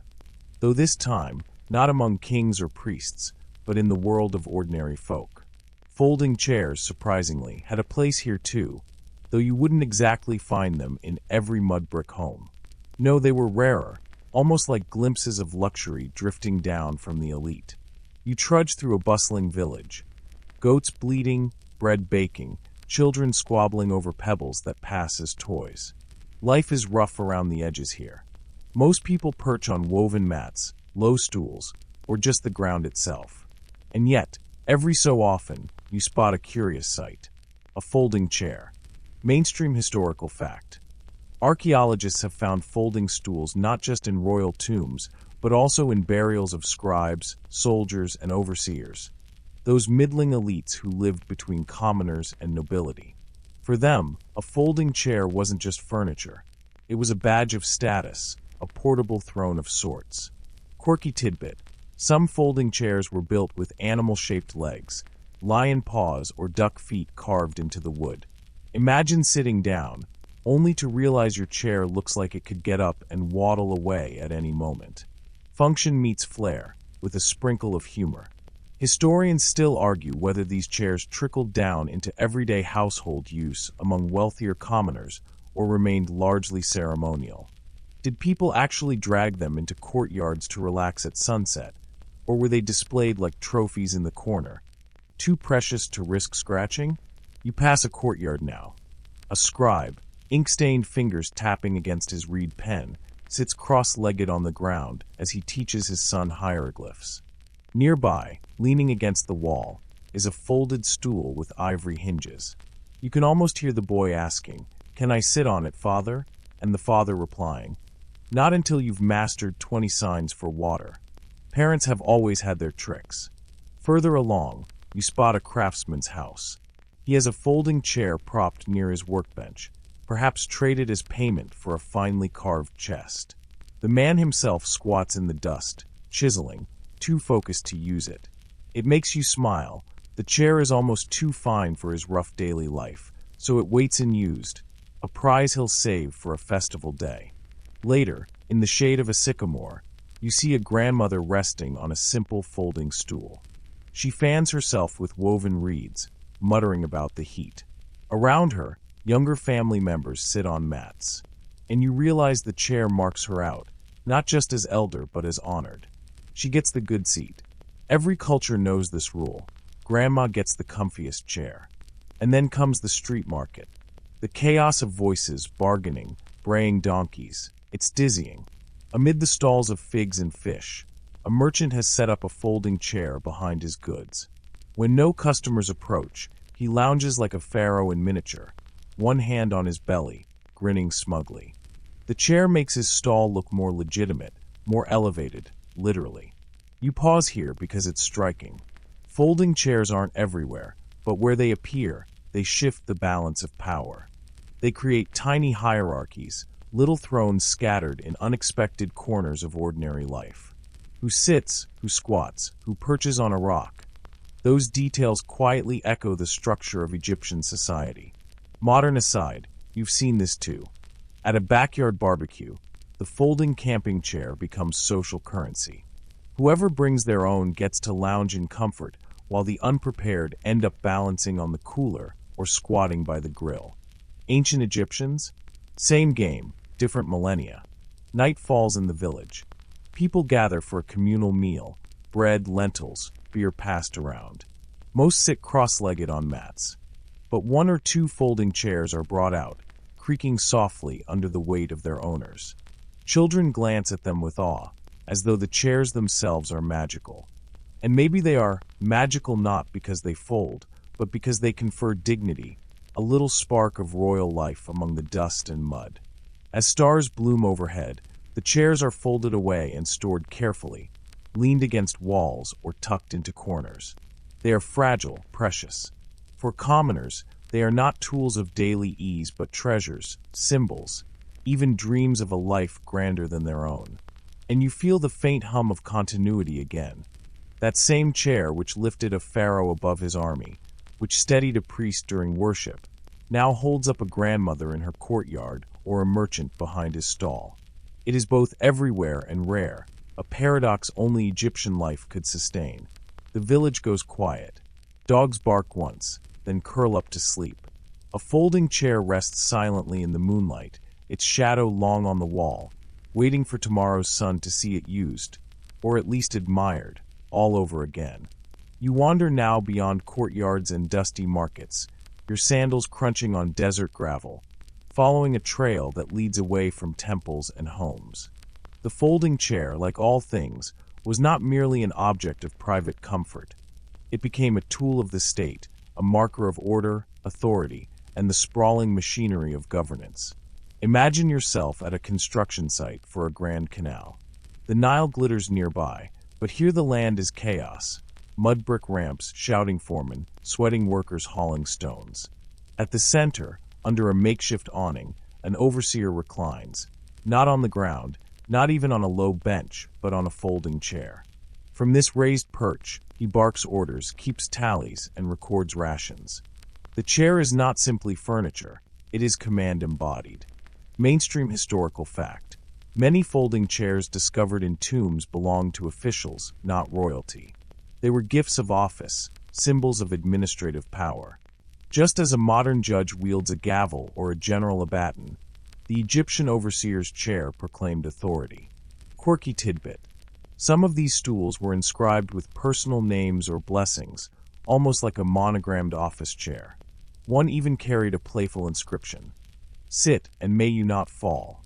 Proof that workplace humor is older than we think. Historians still argue whether folding chairs were genuinely practical at building sites or more of a staged display. Brought out when higher-ups visited, then tucked away when they left. Was the overseer really lounging day after day in luxury? Or was it all theater, furniture as propaganda? Picture now a tax collector. He sets up shop at the edge of a bustling village. Farmers approach with baskets of onions, jugs of beer, sheaves of grain. And there he sits, on a folding chair, while his assistant scribbles on papyrus. The symbolism is sharp. You must stand, offer your dues, sweat in the sun, while he remains steady, lifted, composed. Authority doesn't always need a whip. Sometimes a well-placed chair does the trick. You glance at his posture. Upright, legs crossed, face unreadable. The chair makes him immovable, almost untouchable. Without it, he'd just be another man with ink-stained fingers. With it, he becomes the state. A modern aside, think of City Hall meetings today. The officials sit at the long, polished table, cushioned chairs rolling smoothly across the floor, while citizens stand nervously at the podium. Chairs, subtle as they seem, still draw the lines of who rules and who pleads. Back in Egypt, the folding chair extended even into diplomacy. Foreign envoys, summoned to audience with Pharaoh, often found themselves standing in rooms where the king's officials sat in orderly rows of stools. It was a visual message. This is not just a conversation, it's a hierarchy. At times, chairs even traveled with scribes accompanying military campaigns. You recall an earlier battle scene, with commanders perched above the dust and chaos. But here the image is quieter. A scribe recording casualties, his folding chair sinking slightly into the sand, while exhausted soldiers slump on the ground nearby. The act of sitting elevated him as the recorder of truth, the keeper of memory. Even punishment bore this symbolism. Imagine a trial, the accused kneeling, guards flanking him. Across the space, a judge sits, not on the ground, not on a fixed bench, but on a folding chair. The verdict carries weight because it comes from above, literally and figuratively. And yet, between the lines, you notice the paradox. The folding chair is portable, fragile, collapsible. Authority, too, in Egypt could fold and vanish. A corrupt overseer replaced, a scribe dismissed, a judge disgraced. Chairs could shift owners, stripped of their magic the moment someone else claimed the seat. Night falls on the canal site. Workers sleep in rough huts. The overseer folds his chair, carries it to his quarters, and leans it against the wall. Without him sitting, it looks almost ordinary, like any piece of wood and leather. You realize the power wasn't in the chair alone, but in the performance. Still, the performance mattered. Tomorrow he'll unfold it again, sit tall, and the machinery of Egypt will grind forward under his steady gaze. The stars blink overhead, indifferent to rank, indifferent to folding thrones. And yet here below, a chair in the dust has drawn invisible lines that define who commands, who obeys, who speaks, and who listens. You wake with the sound of drums echoing across open desert. The folding chair has left palaces, workshops, and courtrooms, and now it marches with armies. You picture soldiers lined up in rigid rows, bronze-tipped spears flashing under the sun, the smell of sweat, leather, and dust thick in the air. And there, raised above the common fighters, sits the commander on his portable throne. Mainstream historical fact. Reliefs from Egyptian temples depict generals or kings in folding chairs during military encampments, a mark of strategy and elevated presence. They weren't built for battle, of course, they were built for visibility. To sit in one was to show everyone where command lay. Quirky tidbit.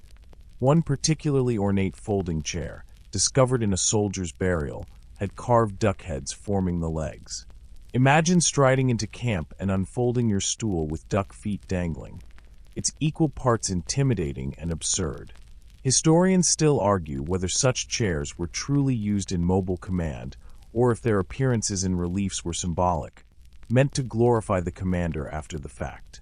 Was a general really lugging his duck-legged chair across sand dunes, or was the whole thing a carved exaggeration? Close your eyes and you see the scene. Tents staked down against hot winds, soldiers gnawing dried fish and barley bread. The commander unfurls his chair on a shaded carpet, the creak of leather audible over the din.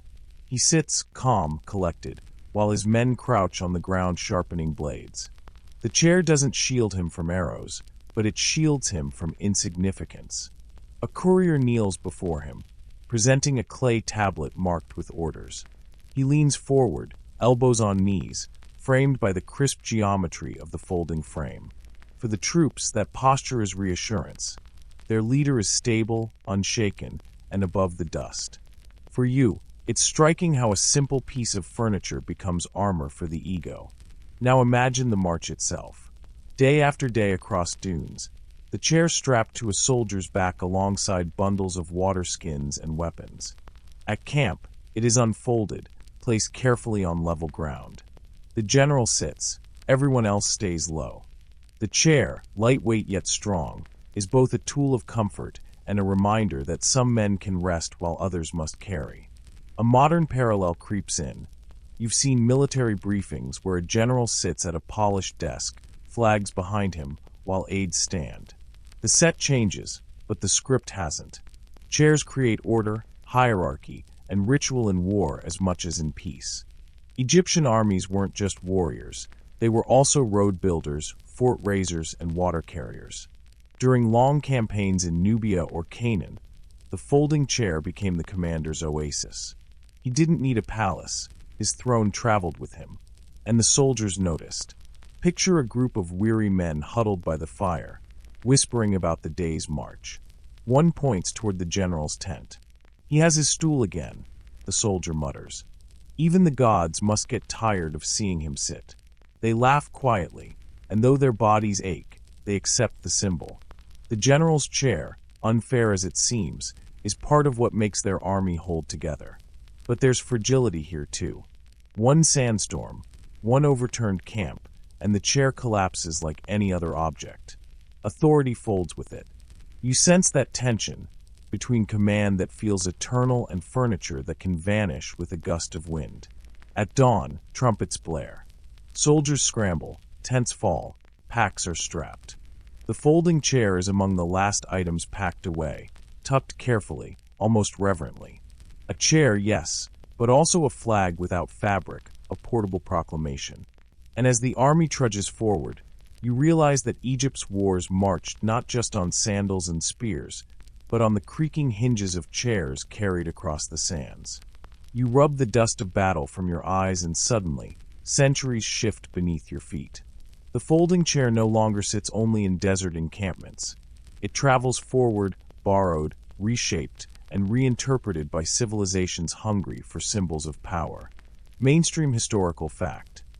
The Romans adopted a version of the Egyptian folding seat, known as the curule chair, which became the emblem of magistrates, senators, and emperors. It was X-shaped, collapsible, and often gilded. Its user didn't just sit, he presided. To take that seat was to announce authority recognized by law and custom. Quirky tidbit. Some medieval bishops carried folding chairs to outdoor sermons, not for comfort, but to literally plant their authority in public squares. Imagine crowds of peasants watching a man sit down, as if that very act of lowering himself into a chair confirmed divine approval. It's both theatrical and oddly bureaucratic. Historians still argue whether this continuity was direct cultural borrowing from Egypt or independent reinvention spurred by similar needs for portable authority. Did the Romans consciously echo the pharaohs, or did they stumble onto the same symbolic idea by coincidence? The lines blur, and the hinge squeaks across centuries. Picture a Roman senator sweeping his toga aside as attendants unfold the curule chair beneath him. Bronze fittings gleam in torchlight. The crowd hushes, not because the man is extraordinary, but because the chair makes him extraordinary. Authority isn't just spoken, it's seated. Fast forward to a medieval battlefield tent. A commander's folding seat, draped with velvet, marks the center of operations. The knights stand armored and impatient, while the seated lord speaks slowly, measured. Again, the chair enforces hierarchy more than the sword strapped at his side. And in monasteries, too, folding seats find their niche. Monks chant, candles flicker. A simple oak chair folds open beside the abbot, signaling that his word is the word of order. Not much more than wood and pins, but in a world trained to read symbols, it's thunderous. You realize the folding chair is not just a piece of furniture. It's a traveling crown, a throne that doesn't require a palace. Its portability gives it life beyond fixed monuments. Unlike pyramids or cathedrals, it moves with human ambition, planting itself wherever power wants to sit. In a way, the folding chair is a reminder that humans have always sought shortcuts to authority. Why build an empire when you can unfold one? Why drag marble when you can hinge cedar? From Nile reeds to Roman forums to Gothic courts, the same gesture repeats. A man lowers himself, the crowd recognizes, and power hardens into reality. And yet, the fragility lingers. You feel it every time the hinges creak, every time a servant adjusts the legs so the chair doesn't collapse mid-decree. That tension, that power rests on something foldable, collapsible, and alarmingly ordinary, makes the whole tradition almost comedic. You can almost imagine a Roman magistrate toppling backwards mid-trial. Authority in splinters. The folding chair's journey shows how Egypt's small innovation became part of a global script. From sacred temples to public squares, from desert sands to marble forums, the chair crosses eras like a ghost carrying invisible baggage, prestige, command, and the illusion of permanence. And as you sit with that thought, you sense the hinge creaking once more, carrying you closer to your own time. The hinge sighs again, and this time the chair carries you forward into the present. Gone are the torchlit temples and incense-heavy tombs. Instead, neon lights buzz, radios hum, and backyard grills sizzle. You're looking at something both utterly ordinary and strangely eternal. The folding chair, stacked in rows at a suburban barbecue, lined up in conference halls, or buried deep in the trunk of a car, waiting for a soccer game's sideline. Mainstream historical fact. Today's modern folding chair design owes much to a 19th century American patent by John Cham in 1855, with steel tubing and fabric replacing ivory and cedar. Since then, mass production has turned what was once a royal privilege into an object anyone can afford. From Olympic stadiums to school assemblies, billions of folding chairs exist worldwide. Quirky tidbit. The Guinness World Record for the largest game of musical chairs happened in the Philippines in 2015, with over 25,000 participants. An absurd, joyful echo of millennia-old rituals where the chair meant power and elimination. The irony, what was once a symbol of authority is now literally a playground joke. Historians still argue whether we should treat modern folding chairs as descendants of Egyptian designs or simply as industrial reinventions. After all, steel hinges differ drastically from mortise and tenon joints. But when you squint at the shape, the gesture, the very act of unfolding authority, or comfort, into being, the lineage feels undeniable. Think of how these chairs accompany modern rituals, graduation ceremonies, wedding receptions, campaign rallies. Presidents and prime ministers sit on them, brides rest on them, musicians perch on them. Your own life has probably brushed against a folding chair 100 times without thought. And yet, somewhere in the design's DNA, you're sitting with pharaohs. And yes, sometimes you're also struggling with stubborn, finger-pinching hinges or wobbling legs that seem one sit away from disaster. Power and collapse have always been uneasy neighbors. Remember that Egyptian general? He wouldn't survive IKEA assembly day. Still, the beauty of this inheritance is clear. What began as a luxury item carved from imported ebony now rests at your family picnic, painted in cheerful aluminum, light enough for a kid to drag across the yard. It's furniture democracy, pharaohs no longer gatekeeping a place to sit. As you look back, you realize the folding chair has done something few inventions manage. It transcended empire. It was a throne, a camp tool, a symbol of command, and now a global everyman's seat. From Cairo to Kansas, from papyrus scrolls to patio decks, the fold repeats, the hinge whispers, and the story continues. And so, you lean back, the chair creaking beneath you like a time machine that doesn't need gears or wires. Just hinges, wood, metal, and a human desire to sit with dignity, even if it's on the sidelines of a little league game. Because that's the secret. The folding chair isn't just about sitting. It's about belonging, showing up, being present. Whether in a pharaoh's hunting camp or at your aunt's birthday party, that simple act connects you to 4,000 years of human history. And now, let's let the chair finally close. Imagine the soft scrape of wood or the click of metal as the legs fold inward, collapsing not into absence, but into rest. The journey that began on moonlit Nile shores has drifted across centuries, stopping at temples, battlefields, banquets, and now, your own living room. You don't need to hold onto every detail. Let the history fold itself away neatly, like cloth tucked into cedar chests, like a chair slipped behind the door after guests leave. What matters is the rhythm, the way people across time sought comfort, authority, or just a place to rest their bones. That same desire sits inside you, gentle, universal, steady. Breathe in, slow and calm, as if you're inhaling the cool night air rolling across the Nile. Breathe out, long and easy, as if exhaling the dust of ancient markets. The chair beneath you, whether real or imagined, feels solid, safe, carrying the memory of thousands who sat before.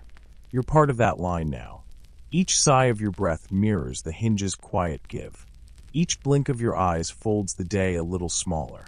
Soon, the whole world can collapse softly around you, not in chaos, but in order, like something designed to be tucked away when it's time for peace.